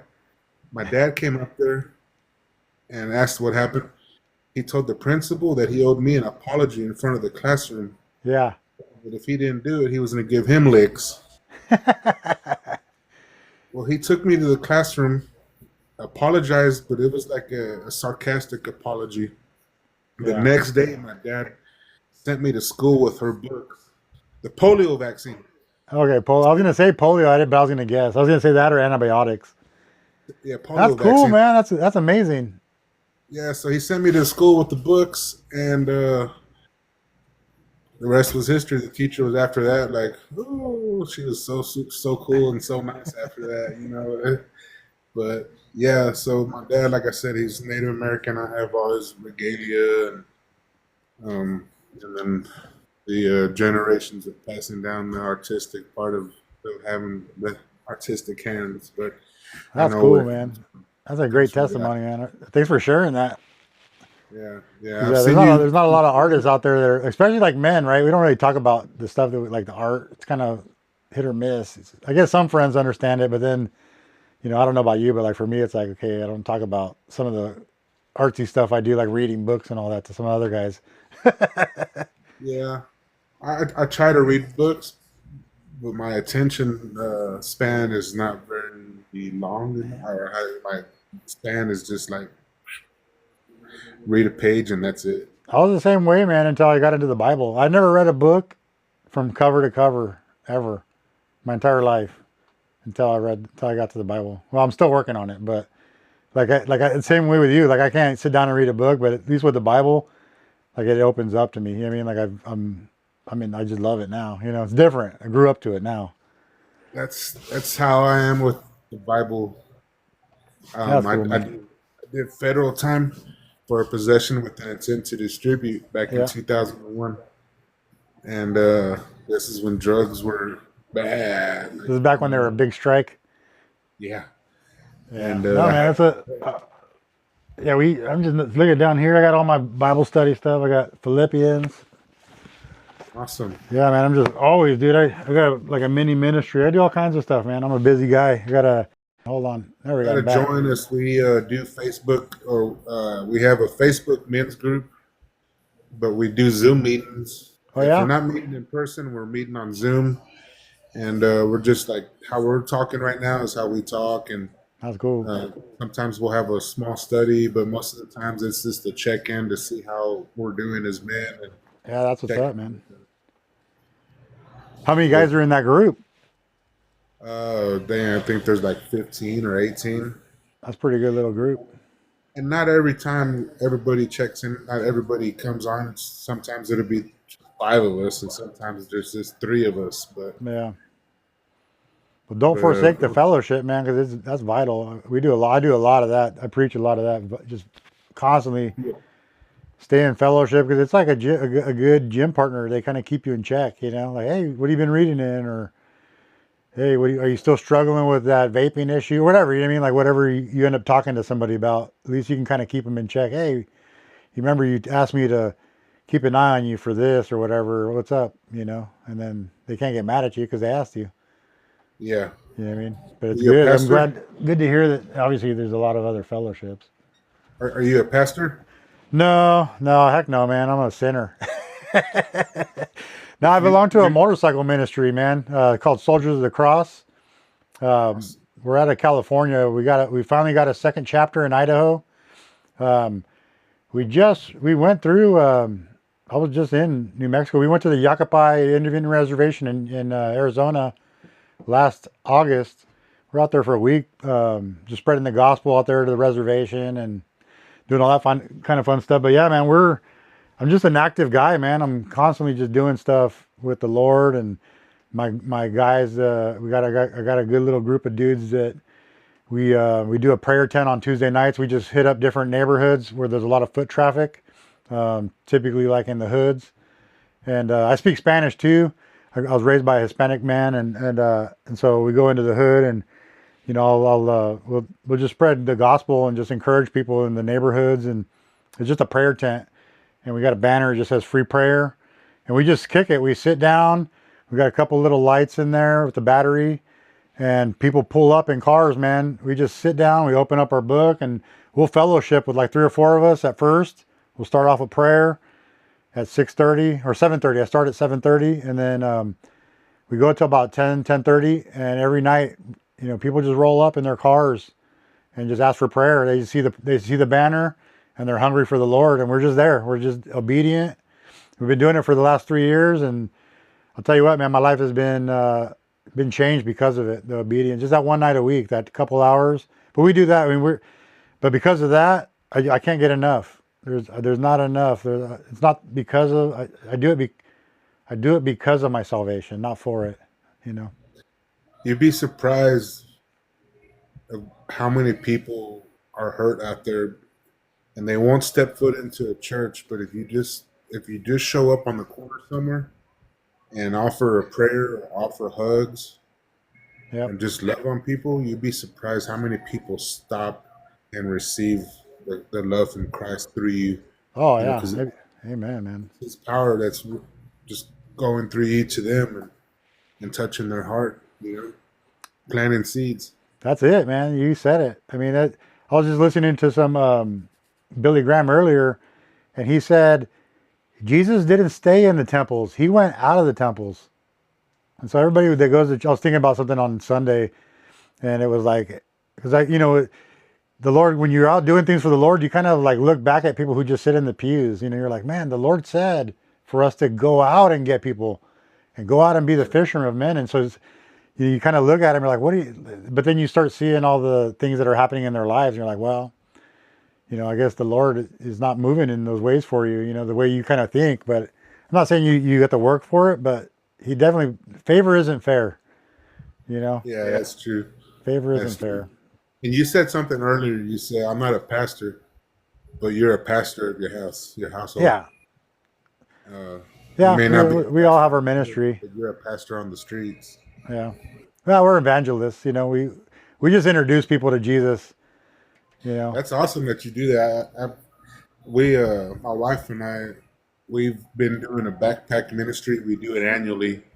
We throughout the school year, we collect like all the soaps, body soaps, and laundry detergents, and toys, and then also we get backpacks and we fill backpacks up with school supplies. And we do a back to school bash. And we last year we gave away 300 backpacks, and we did like 25 baskets with toilet paper, laundry detergent, body wash, and arm deodorants, and fill the baskets up. And this year, what we're going to do is a little bit different. We're going to honor teachers, we're going to honor janitors, faculty. We're going to honor them. We're going to do a dinner for them, Yeah. and then do gift cards and pray over them before the school year starts. That's cool, And man. so that's what we do. Like ministry is just reaching out to people and just trying to make a difference in our community. That's And it, man. just like what you're doing, I think that's cool though with the tent. It's just little things, man. People think they have to do all kinds of crazy stuff. We try to make it as simple as possible. Like I don't have any problem with other there's a lot of different ministries that do like what we do, where they wave the banners on the street, and they go out to the cars and with the loudspeakers and all that. We're just sitting there. We don't do nothing but sit and talk, and then people, they just come, dude. It's the weirdest thing, It's the weird, like the first day we did it, we just sat there, and then we were praying about it, and then all of a sudden, like the floodgates open, man. It was like, all right, we found what we are supposed to be doing, and that's been 3 years, I mean, among other things that we do, but it was kind of this was one of the things where we were doing it in obedience to where we just like every Tuesday, no matter what. You know what I mean? Like I don't go on vacation on Tuesdays. You know what I mean? That kind of thing, And obviously we get it to where we rotate it now, but between me and some brothers, man, it's just great. But we try to do it to where when people look at it, I hope people from other churches see it and they just say, hey, how come we're not doing that? That's it. Because that's it. Yeah. I used to live in Odessa, Texas, and we started doing the backpack thing. Like I think it was 16, 15 years ago, Dang. and you never heard of anybody doing it. And we used to call it the back to school bash. And I'd find like Christian rappers and hip hop and R&B, and they come do some music and minister to the kids. And then we bless the parents, and then take the kids to another part of the building, Yeah. minister to them, and then minister to the parents, Yeah. bring them together, and then minister to them again, and then give them the backpacks and give them some slices of pizza and a Coke, and send them on their way. Yeah. Yeah. They got a good equipping right there. You know what I mean? And 4 years ago, I told my wife, this is the last one we're going to do. And she's like, no, if God tells us to. I said, okay, well, if he tells us, we'll stop. But if not, I'm just telling you right now, I'm just going to stop. This is going to be our last one. Well, we went through the whole shebang, ministered, and then they were lined up to get their backpacks. And I noticed a lady and her daughter sitting in the back. Yeah. They got up in the back of the line. The mother came up to me crying, and she said, I was sitting at the house in my bedroom. I had the gun underneath my pillow. I had the door closed, and I was writing a letter to my daughter, telling her how much I loved her, but I couldn't endure this life anymore. She came knocking on the door and said, Mom, they're at the church. They're giving away backpacks and toys and food. Can we go? She was like, I looked around in the bedroom and I told her, yeah, we'll go. And then we're coming right back. And I didn't tell her why we were coming back, but I was coming back to finish my life. But she said Man. that we gave her hope. I said, no, I didn't give you hope. Jesus gave you hope. Yeah. He goes, you changed my life. He goes, I called my sister and told her to go to the house and get the gun out of my bedroom and make it disappear. I didn't care if she took it. I don't care if she threw it away. Told her I didn't want to see it anymore. Oh, that's wild. What you guys preached, what your wife ministered, saved me, it helped me, made a difference in my life. Hallelujah. And that was the answer that I needed from Jesus. That's it, man. So we didn't ever quit. So we're still doing the backpack things, but stories like that, little stuff like that, when you're saying when you're making differences in people's lives, you can't. It's like you can't get enough of it. Can't. It's addicting. Yeah, I wish I could Yeah, wrap it up and give it to people.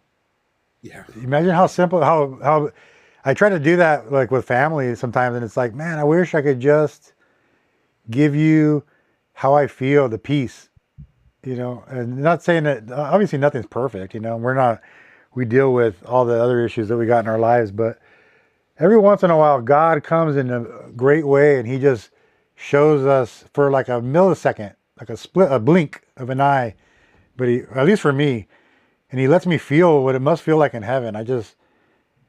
Oh man, it gives me chills thinking about it, but it's enough for me to keep fighting for it. Even though it lasted but a millisecond, that's all it took for me to feel all of his glory, and that's enough. And so it just eliminates any kind of excuses I have, but I wish I could package it and say, hey, just feel this, because then you'll quit complaining about everything that you got. He just does it such a freeing uh, of peace, passes also understanding. yeah. Definitely does, man. His peace, his glory, his grace, his love, his mercy, all of his All of it. healing power, his you can't even we myself I can't even put into description of how awesome he is and how he has been in my past. Like you said, if you could package it up, but then if I can't put God in a package because No, he doesn't exist in a package. no, that's why. Man, that's A little flavor, a that's little taste. we can't even scratch the surface of how great he is. No, man. And you say you were talking something about earlier when you were saying that when that lady approached you and your wife and was just thinking, like, just being so grateful about you know you changing her life. It's crazy how like you could go back to that altar and draw from that energy. Anytime you're feeling bad about something, you can go back to we don't do it as often as we should. But like I've been really just focusing on building altars so big that anytime I feel like down and out, I can look back and I can just see its beauty because it's all God, and um, it's like even at the tent, sometimes we don't get anybody that comes out. Like there'll be some nights it'll be like maybe we pick a bad spot, no cars, or there'll be traffic, but maybe no foot traffic or something, and at first we didn't, I'd be like, dang it, man, let's just never go there again. We'll pick a different spot. But then like a couple months would go by, and it's similar to what happened to you guys. A dude came back and same exact deal, and he's like, "Hey, man, I've been looking for you guys. I've been looking for you guys for like 2 or 3 months. You guys were on the corner of such and such, and I drove past you, and I couldn't stop, and I had to be somewhere, and I was running late, and the Lord said, go back, turn back around, and go back and go get prayer from those guys." And so he turned back around. But by that time, we were already gone. It was already like 10:30, right? So he had already gone home, came back driving, looked for us, and we weren't there. And the next Tuesday, we moved. We move every Tuesday, and so, and then eventually he found us, and same thing, man. He's like, "Hey, I don't know what it was, man, but the Lord, I was going home that night to just do some bad things, and ever since I saw your guys' sign, I'm not." He's like, "I'm not saying I've been perfect since, but I've been looking for you guys, I've been looking for you guys, and Jesus said to find you guys, and I found you. It was just like the greatest thing, man. But it was like, it was an answer to the fact that we thought we weren't doing anything that night. We thought we were just fellowshipping. We thought we were just kicking back, and it was a good night. It's never a bad night, but sometimes you just don't realize the impact of us just sitting there with a sign that said prayer. They don't know who we were. It was a bunch of white dudes, and they just saw a thing that said free prayer, and that was enough for him to, like when the daughter said, "Hey, let's go get backpacks and get food at the church." What you just said, that was enough to plant the seed for the mom to make that move, and that was enough for him to come back. And and it was just, it's not a coincidence that this happens to people who seek Christ, and it's just like guys like yourself and your wife that that's such a great testimony, because it's like, okay, I know that I'm not alone, and there's guys and families like you that are also across the nation pushing, and that's awesome. Yeah. I don't know what I'd do without him. Exactly, man. It's crazy. Like I tell people like I don't know how you can be without him, You can't. and because I used to be like hellbound, and then there's people that doesn't exist. He's not real. That's fine. You can have your opinion because that's all it is an opinion. Yeah. Facts. Like still to this day, archaeologists are finding artifacts that the Bible says is there, and they go and they look and they're finding artifacts. Yeah. They're using the Bible to prove history, and they want to sit here and argue with us. Yeah, God's fake. Yeah. Aliens.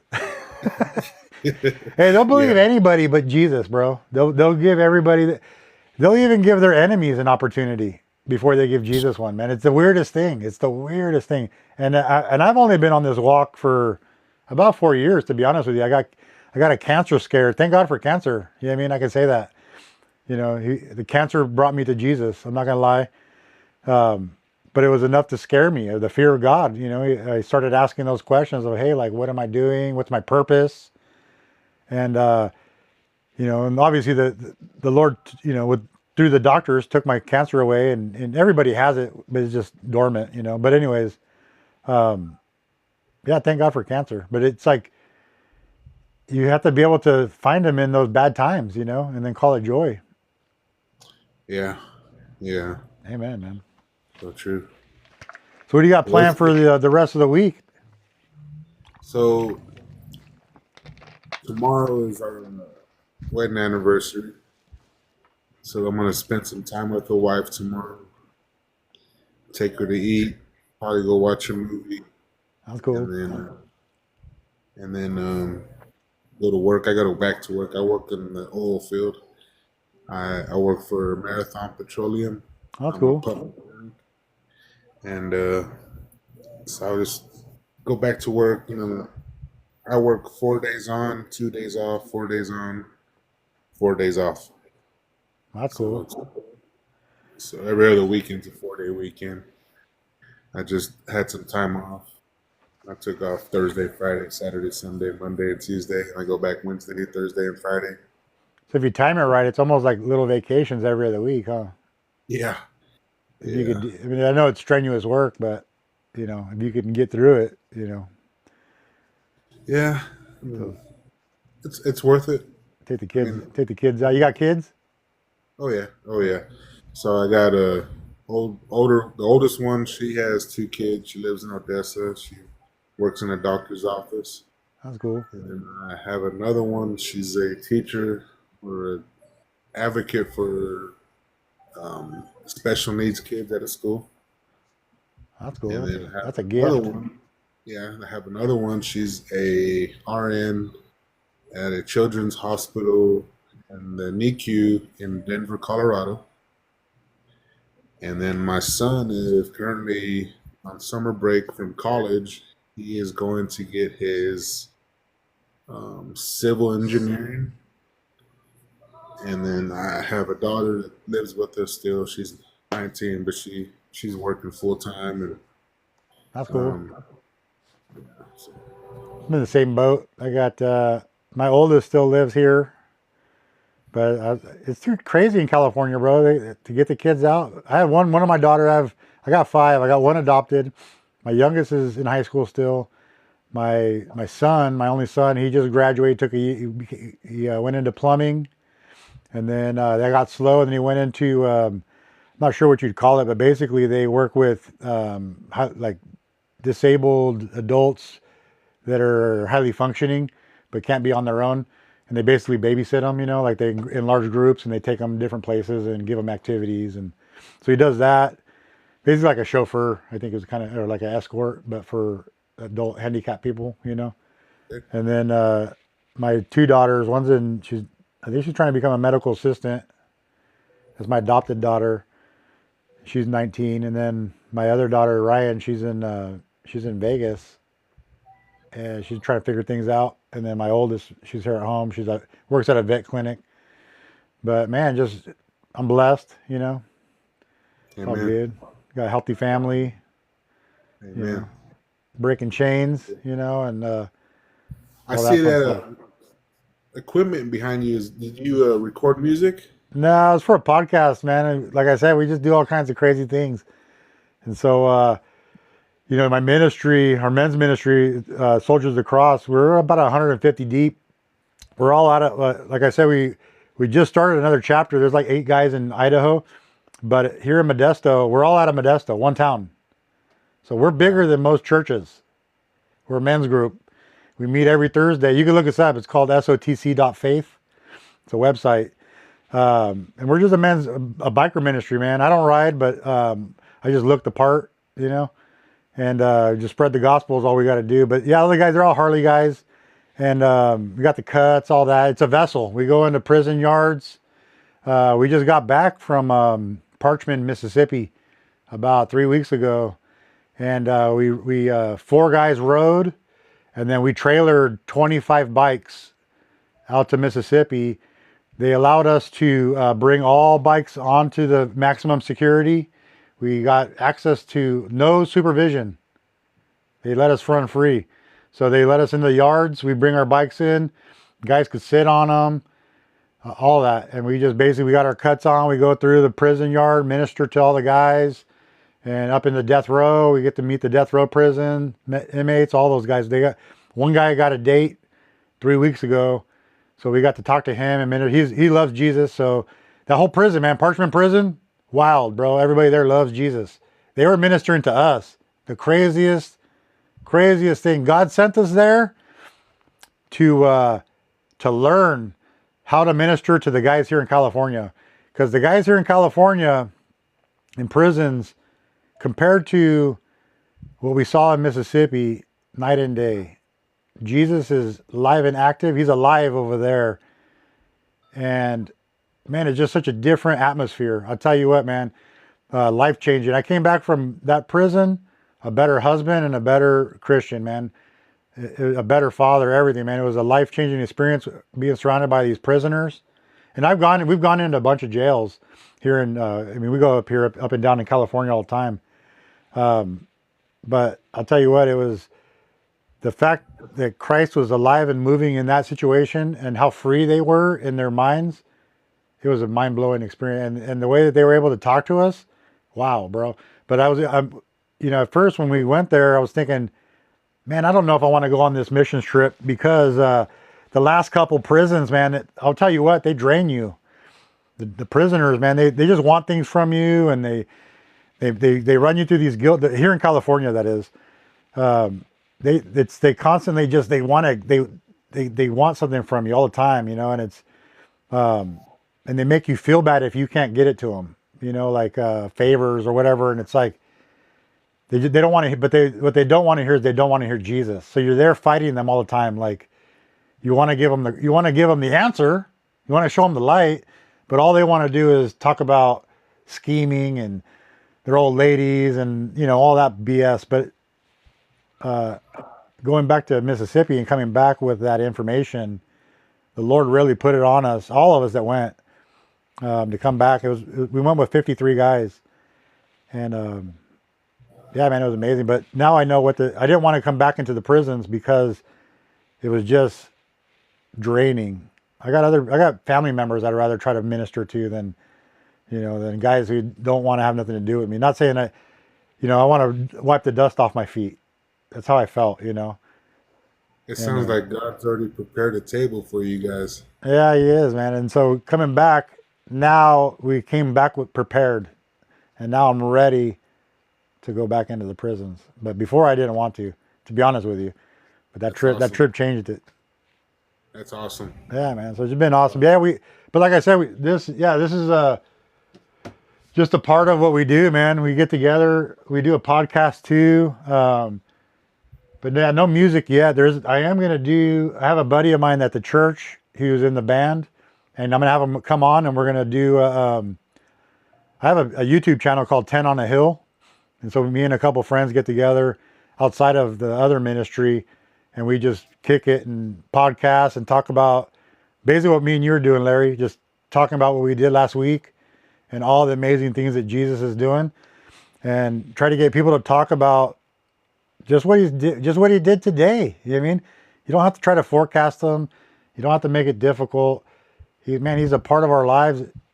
And why not talk about him? Amen. Bring him glory. Yeah, but yeah, that's part of it. It's a vessel, That's just like the awesome. Harley. The Harleys are a vessel. Yeah. Well, you pull Harleys anywhere, like they have. I don't know. I see Harleys, you think of a Harley gang, right? But something about Harleys just draws crowds. It's like, Even the roar, dude, the roar of the crowd, the roar of the engines is the roar of the Holy Spirit to them, man. It gets them.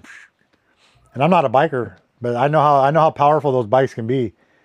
I got some friends in Odessa, Texas, that are part of a biker club. That they're a Christian biker club, Yeah, and they travel everywhere just like you do. But they yeah, travel and minister. But that's pretty cool. it is. I, It's pretty neat. I don't have the guts to get on a motorcycle because I like to drive fast. Oh, I'm too scared, bro. I got away with too many dumb things in my life that I don't need to risk it.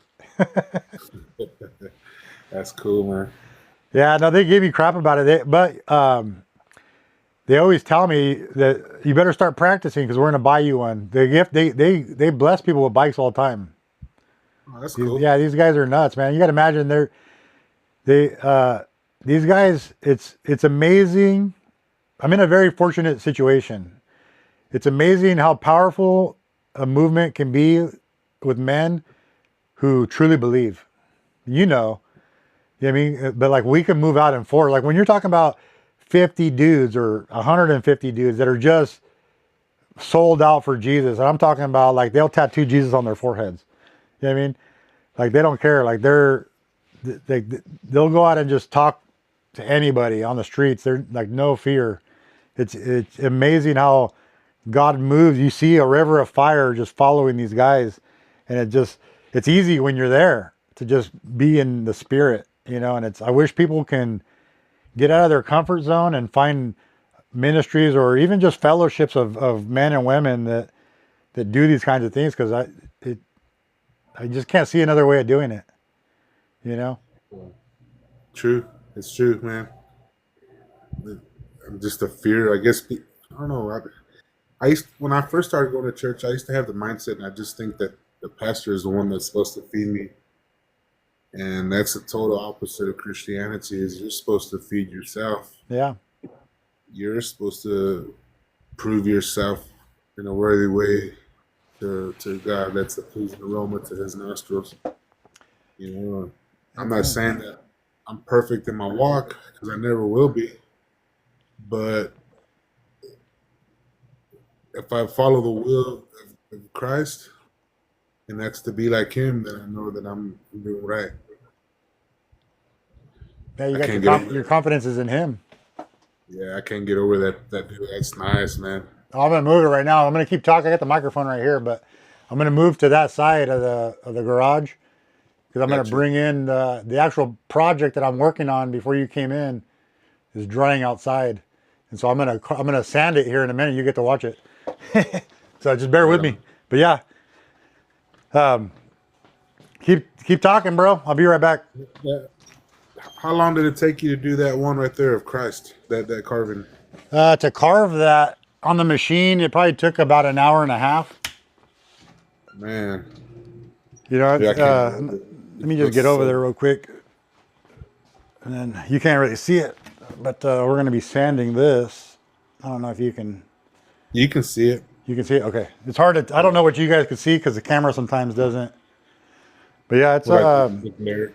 you just have, you have different bits. So let me grab a couple of them.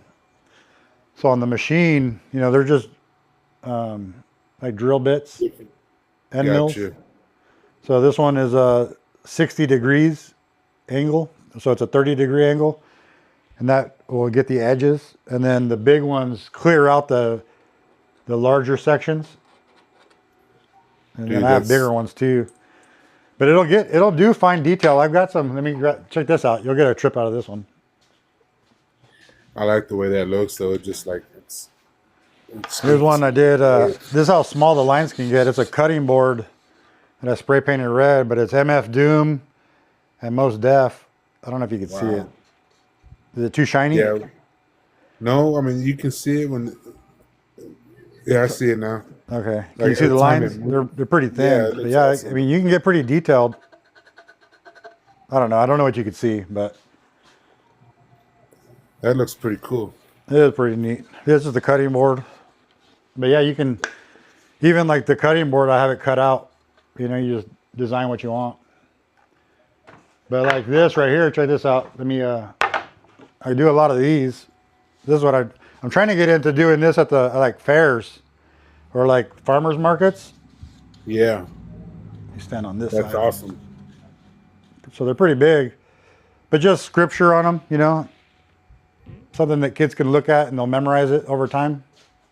I'd hang that on my wall. What's that? I'd hang that on my wall. Yeah. So like I that. can. That would be perfect on my wall too. They're all perfect, bro. This one's pretty cool too. Yeah, that's the one that you were asking. I saw that you asked. Yeah. Dude, that right there, $25 to $35 plus shipping. What's that? Plus shipping, like $25 to $35 plus shipping. That's what I was thinking. Oh, you saw my other post? Oh, I saw you chime in the other day. Yeah. Did I show you this one? Did you see this one? You remember this poster? That's dope. These are dots. Is it? Can you see the dots? Wow. So obviously each dot's bigger and smaller, and that makes in person it's crazy because if I hold it at an angle, I can see all his facial features. It's wild in person.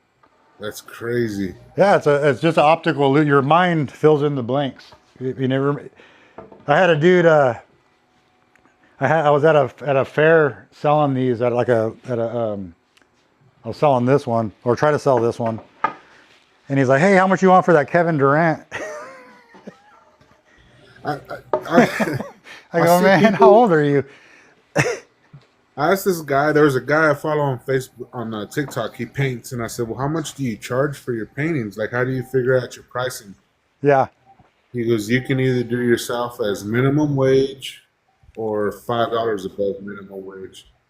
It's your worth, what you think you're worth, plus material." So I'm like, okay, so that would help you to figure out what you want to put your pricing at. How long did it take you to make that?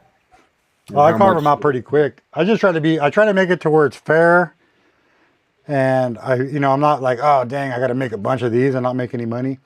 You know what I mean? But I also don't want to be too super cheap. You know, that's a kind of one of the caveats of it. But yeah, roughly around the prices, what everybody was saying is kind of what 25, 30 is kind of where I'm going to be at on those ones. I guess like as big as that is, you just do a square foot. So $35 a square foot. Yeah. Well, MDF is pretty cheap. I mean, it's $50 for a big old giant sheet. I could do like that carving right there that you're looking at in the screen. That one, I mean, it's for my buddy, so I'm gonna hook him up, but I'd sell that for like 150 easy. and that's 20 by 24. It's a scrap piece too. You can see I cut out there was a logo that I made for somebody, but the MDF is pretty cheap. So I mean, I don't have to go too crazy, but you know, it is time. That's the only problem is that it takes time to do it. But it's a machine, so sometimes I have issues like charging people what I probably should. I'm too nice. Yeah, Probably the same way you are with some of your stuff, right? yeah. Because I've had so many paintings that people, well, how much? I'm like, I don't know. Like, Yeah. and I'm like, here, just take it. That's how I am, man. I end up giving away a lot of stuff, and it's not. It's crazy. I don't lose money even though I give it away because I sell enough of them that and the profit margins are high. So like if I sell anything over $50, it pays for the whole sheet. You know what I mean, because a sheet's $58, a 4x8 Okay. sheet of MDF. So one sheet, one of those carvings that's $150. I could buy 3 more sheets with it and make like those little swords. Yeah. If I sell those, I could sell those for $20 without even blinking. I asked for 40, but if I get them for 20, I could, in one carving, I can do 7 of those in one carving, and so I can make $140 and I could do 3 of those. So 140 times 3. You can even make some whooping sticks. I know. I told I told one of the guys at last Thursday night's Bible study, and I gave him one of the swords, an older guy, and he said something. He was like, "I go, hey, you want me to make you a paddle with some scripture on it for some spankings?" What is it? Spare the rod, and what is that? There's that scripture that goes with it. Oh Yep. man, I can't remember the scripture, but I know there's a scripture that goes to it. But man, that's awesome, man. You got a good talent, man. That's a cool little craft, a cool little hobby to have. Yeah, I'm gonna get the sandpaper ready here, and I'm gonna hop off, man. I gotta get ready for bed. It's all right, man. I'll check you out, Larry, and appreciate you for chiming in. And that testimony, man, was awesome. yeah. And Yeah, do me a favor, send me your website, brother. The one that you were telling me about with your men's group. yeah, the soldier. Yeah, I'll send that to you. Sotc.com or .faith. I'll let me. I'll go on your page. I'll go onto your thing right now and send you a message. Right on. I got you, Well, you have a Larry. blessed rest of your evening, man. Yeah, you Good too, man. Have a chatting. good one. I'll send it to you right now. All right, man. Have a good one, man. God bless, bro. Bless. Later, And I'll man. see you around. Hey, hit me up if you do a live. I'll hop on. Gotcha. All right, man. Take care. God bless. Later, man.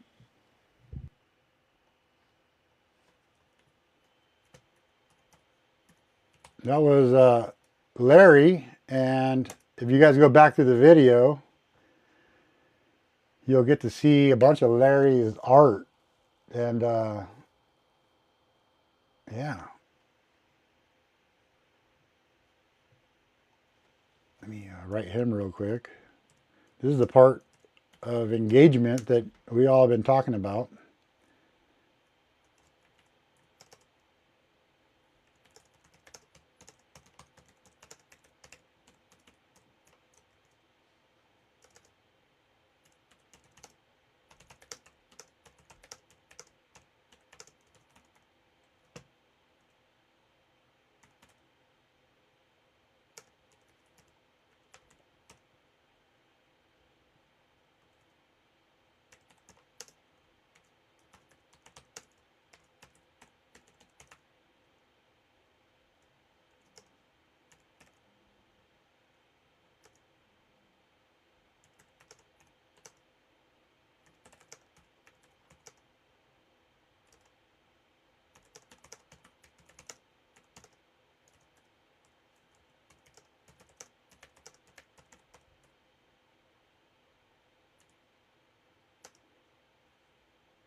All right, so sorry guys, I was over here typing and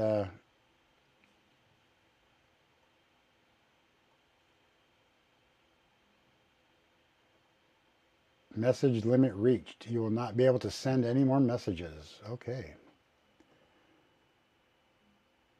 That was weird.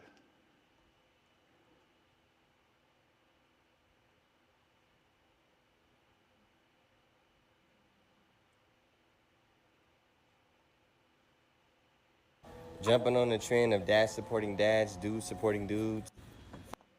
All right, let me see here. There can only be one.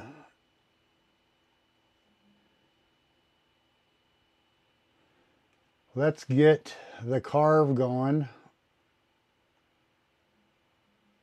Turn that off.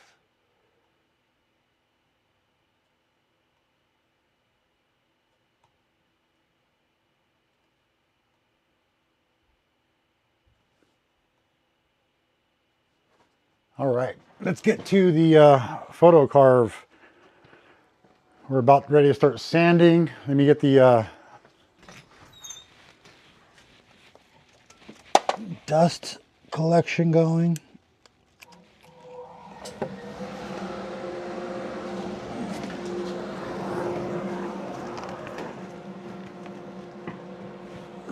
All right, we are ready for the next round.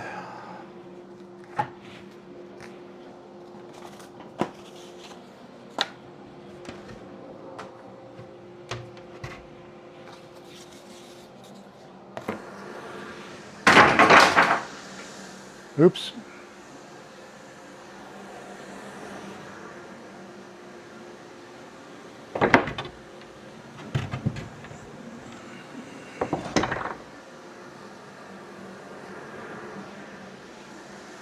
All right. Just setting up. Sorry if you guys don't see me on the camera. We're just setting up the sander.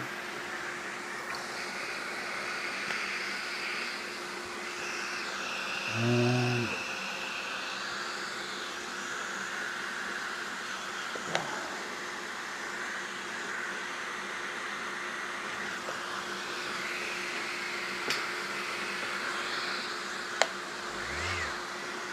all right, so we're gonna carve this photo Carve.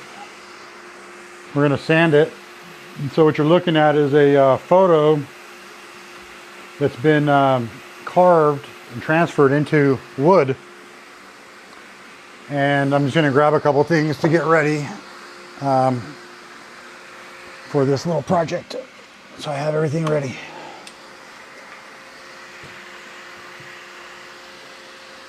So if you're watching from home and you are wanting to learn how to do photo Carves,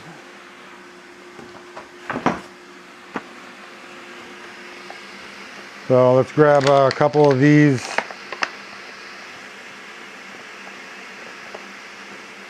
So this one's a really good one from Harbor Freight. Get yourself the detail brushes.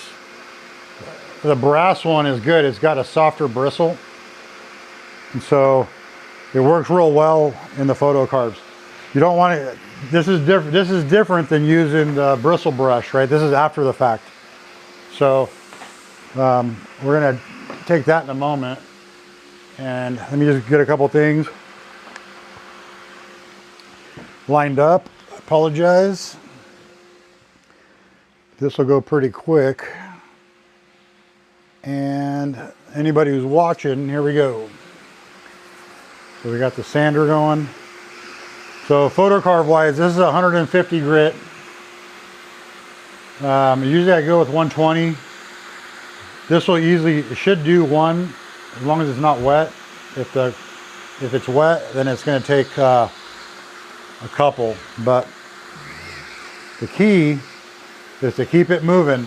And so before we even get started, what I want to focus on, if we're gonna talk about photo carving and sanding as a business or a hobby, remember, here's the dark areas.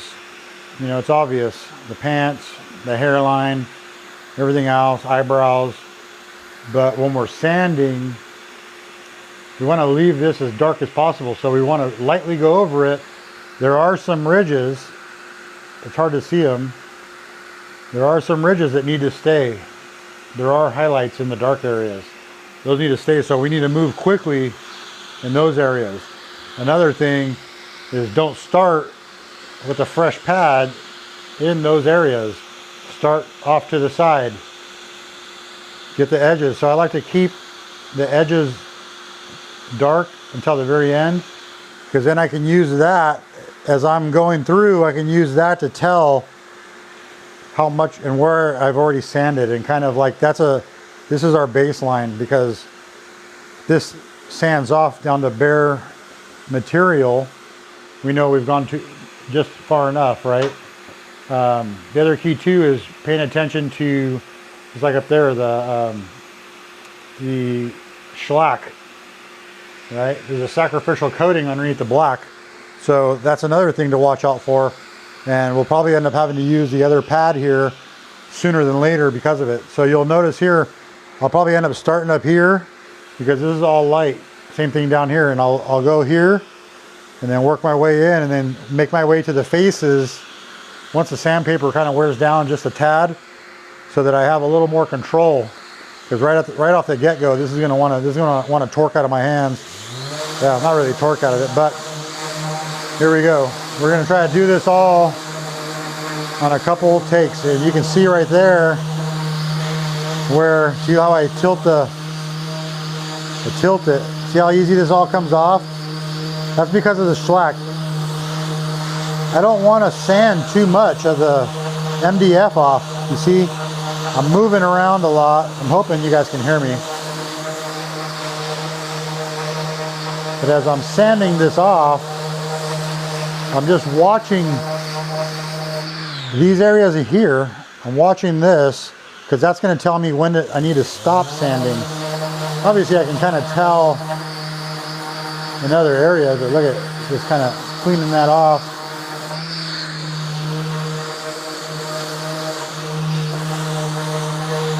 And as you do a lot of these, you'll get better out of them. And most people don't sand enough. That's usually what the problem is people don't sand enough. And it's because they don't use shellac. If they use the shellac like they're supposed to,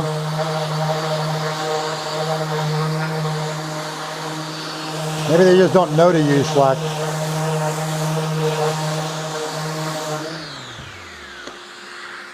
All right. So that's that. Let me shut off the machine real quick.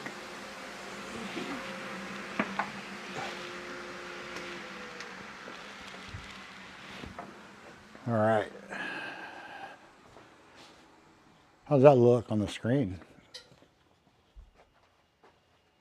Man, it looks all right. We're going to change the camera angle. Or just rotate this.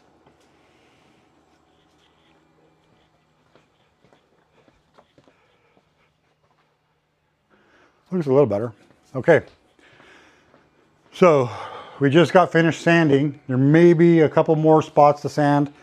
We'll be able to figure that out. Maybe I think right here. We're going to find out real quick. But let's run this a couple times.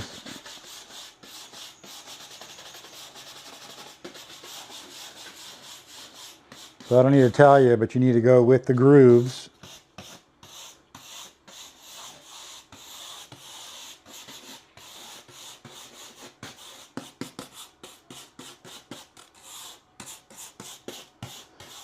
Obviously, try to pay close attention over the facial features. So I'm going to just kind of clean this little dude's face up. That's good enough. I like it.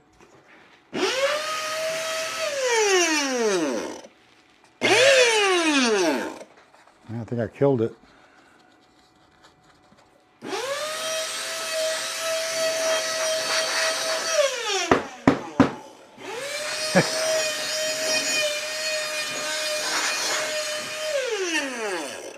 It ain't supposed to sound like that. Yeah. That's all good though. There it is. You see here. And we'll just cut it down, seal it, sand off the edges a little bit more. So what I'm doing is I'm going around looking at the face, looking at the light spots, and seeing if I left any of the paint like that. You see how like this is I'm just showing an example, you know, where there's paint. I'm not worried about this, but sometimes you can see this in here. So I'm looking for these on these white ones. Sometimes you can still see a little bit of the paint left behind. And in those areas, you want to sand them really lightly. I like how you can get the window blinds. Let's get rid of that. But yeah, the little wire brush makes a world difference. You can see your hair. You guys, I don't know if you guys could see it in the camera, but you can see all that. That's pretty cool. It's another one that came out really well. Let me rotate it. Probably need to put this on the big screen somehow. Let's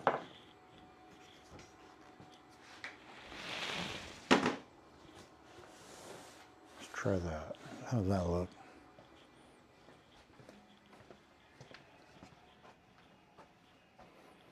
Yeah, it looks all right. Cameras don't do it justice. I'll tell you what, it looks a lot better from afar. I'm not really tripping. All right. That's that.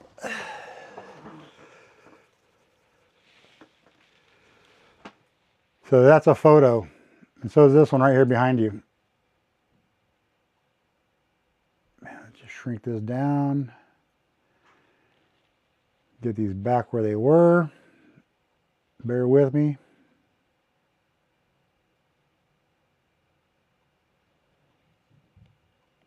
Shrink this one down.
All right.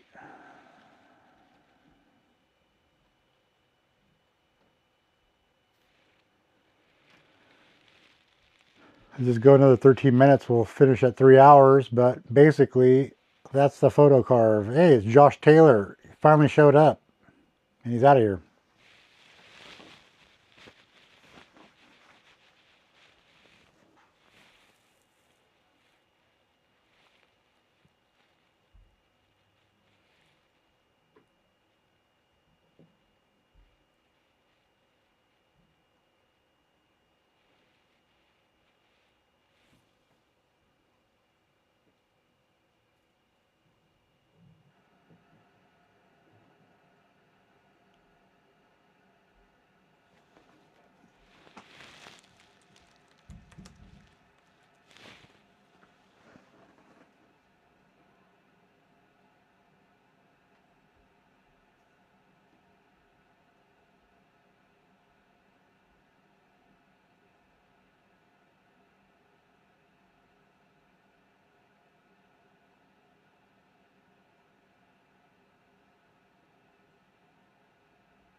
Just a little update on my TikTok. So we're just gonna go through and click on some TikTok stuff, man. Version in here and tag the original video. So I ordered 3 kilos of sweets. When the box arrived via Every, the box was open and 1 kilo missing. To which point I reported it. Every outright bothered. But Monmore Confectionery. Let me just take that. Monmore Confectionery. Change. If you're gonna order sweets from TikTok shop, so I thought I'd treat. We're just doing the dad's thing right now. Clicking on people's pages. Clicking on the For Yous and the... Because we're having a hard time picking it, having a hard time doing it. There's other Ashley people's lives. with the daily. Thank you, my friend. How are you doing tonight, this morning, however you want to say it? It's pretty late. Let's see who this is. Cause you gonna have to show a change before anything can happen. Cause they say under the circumstances, the only way Now, you we've been trying for a the only while. way that'll change is if I your think we've done circumstances everything. change. That's what they mean. So it's something that you gotta work on, my guy. Losing my 80s. About how hard her life was. She never simply they gotta shared what she see- was going through. She they just gotta always see shared that the you lessons fit. she'd learned. Yeah. She talked about one time where, as a pastor's wife, Yeah. and as my So whatever grandfather being a was, Southern you Baptist away from him, pastor, you he gotta just see simply that had to you pick between tithing and buying Under groceries. Who ended up? And I always thought that was such a hard lesson for me to understand because Ronald Reagan wanted your to fill first with Robert 10%, what is your first 10%, first of all? That's a hard thing to understand. And second, I guess what I've always had a problem with is when you tie to these massive churches like the Southern Baptist Fund or any of the Catholic charities, any of those things, if you go and look at their bank accounts, you will see billions and trillions of dollars. You know what I'm And doing? I think that that's where we need I'm to on orient live our mind differently liking because I someone don't else's think tithing live. to the church Is that even means possible? what we think it means. And I've struggled with this. You guys can tell Let's me go if I'm see if we wrong. can- I think tithing to the church is truthfully meaning to tithe to the community. Just like I believe church is not just simply a building, it is a group of people getting along and worshiping God and praying. I genuinely think that tithing in that way can be that way as well. I don't want to get just stuck on that. Do not be wise in your own eyes. Fear the Lord and shun evil. I will honestly tell you that this is such a powerful thing for me as I go through cancer for the 4th time. Losing my dad and my grandfather, both very, very powerful, magnificent features in my life over the last 8 to 9 months. It has been very profound for me. Because I will be very honest, I do not have it bookmarked. I just simply open the Bible. Simply opened it tonight. I have my entire live planned out, have it all written out, and it has nothing about Proverbs in it. But what it does have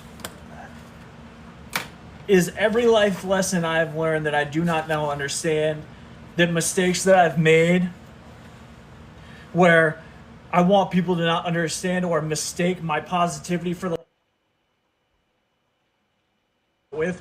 And literally, as I am standing here reading this, I literally open the Bible to trust in the Lord with all your heart and lean not on your own understanding. In all ways acknowledge him and he will make your path straight. I simply am amazed daily at how great the God is.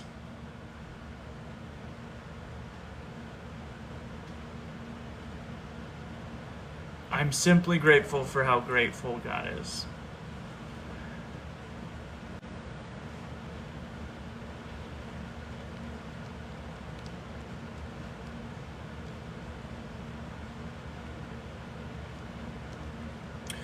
Wisdom will save you from the ways of wicked men, for men will deceive you. Discretion will protect you, and understanding will guard you. That's on the next page next to that. I honestly think it's so profound to have those two things match, because what I wrote next for my live was just simply that the Lord calls you, when you have had the life experience, to start to use you in profound ways, and just simply have it open up to that passage. I cannot tell you the words or the emotion that comes over me, the power that simply puts in my soul at that moment, to just have that passage match up.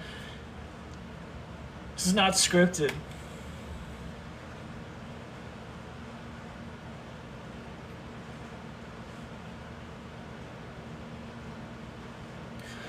I think that is what's so powerful about these moments as I continue to do these lives and I continue to just notice God move in my life. And it's not always practical. It's not always open the Bible to the exact verse that you need for what you're going through. But it is this innate, just impossible nature that you are going through things that are so profound and so powerful. I'd love to finish with it. I have no problem with that. Love to finish with it.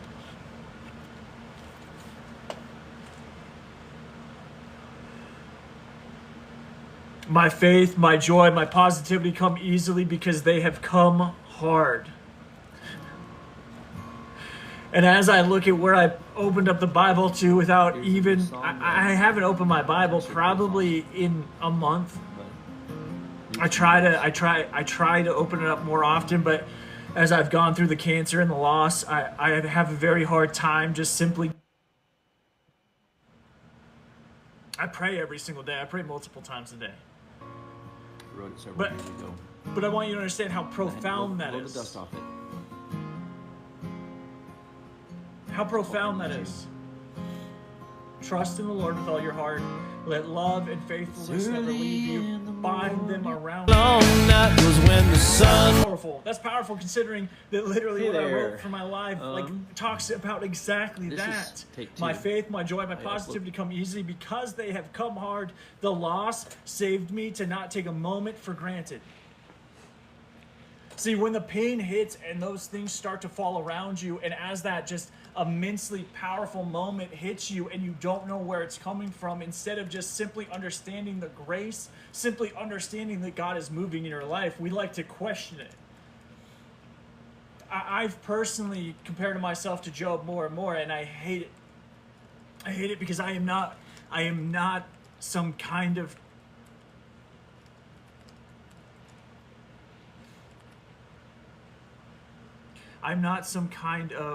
chosen person that God had right in the Bible about his suffering.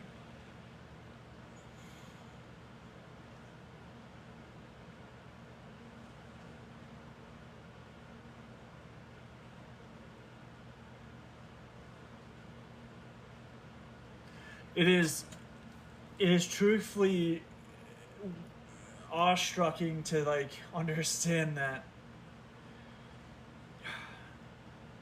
I wrote that the loss saved me not to take a moment for granted, where losing my dad, my grandfather, my brother, and my grandmother was so found that once it hit, We're watching someone else's live right now. It is just so and I'm clicking on as the it hearts. happens.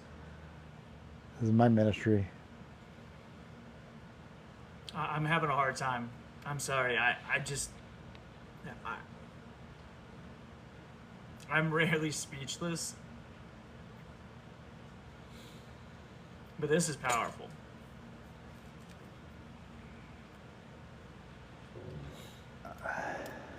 He holds victory in store for the upright. He is a shield to those who walk is blameless, for he guards the course of the just and protects the way of his faithful ones. That's powerful too. And I keep just glancing down and reading more in it, and it's so absolutely crazy. I say this all the time, where God puts you in the right place at the right time to either connect with the right person or simply be connected through the right person. And sometimes it's just as powerful as for me as it is for anyone else. As I started doing these lives, I've simply gained momentum over and over again, where I started with maybe 1 or 2 people watching, and some of the nights go like that. But something profound will happen around 11 o'clock. I don't know what it is. Every night, I normally start my lives so I don't start out cold. I normally don't pray. I normally don't go through it, but I start my lives around 10:30, so I have a little bit of time to warm up. And what I've noticed around 11 o'clock, almost exactly, for some reason, it's like TikTok opens up the gates and followers, and it blows my mind. But I have done these lives for as many as 1,000 to 2,000 people at a time, and I've done them for as many as 2 people at a time. And both of them are powerful, but in very, very drastically different ways. See, the ones where I was doing lives for thousands of people, I simply went to stop and pray at the end, and I expected, I guess in my mind, for when I looked up, everybody to just simply be gone. That as those things and as those moments happen, thank you so much. As those moments have happened, I was praying, and I simply started having this doubt about how, when I looked up, there'd just simply be nobody there. There'd just be nobody there. It would go from having thousands of people watching my live and me praying to all of a sudden looking up and there being no one.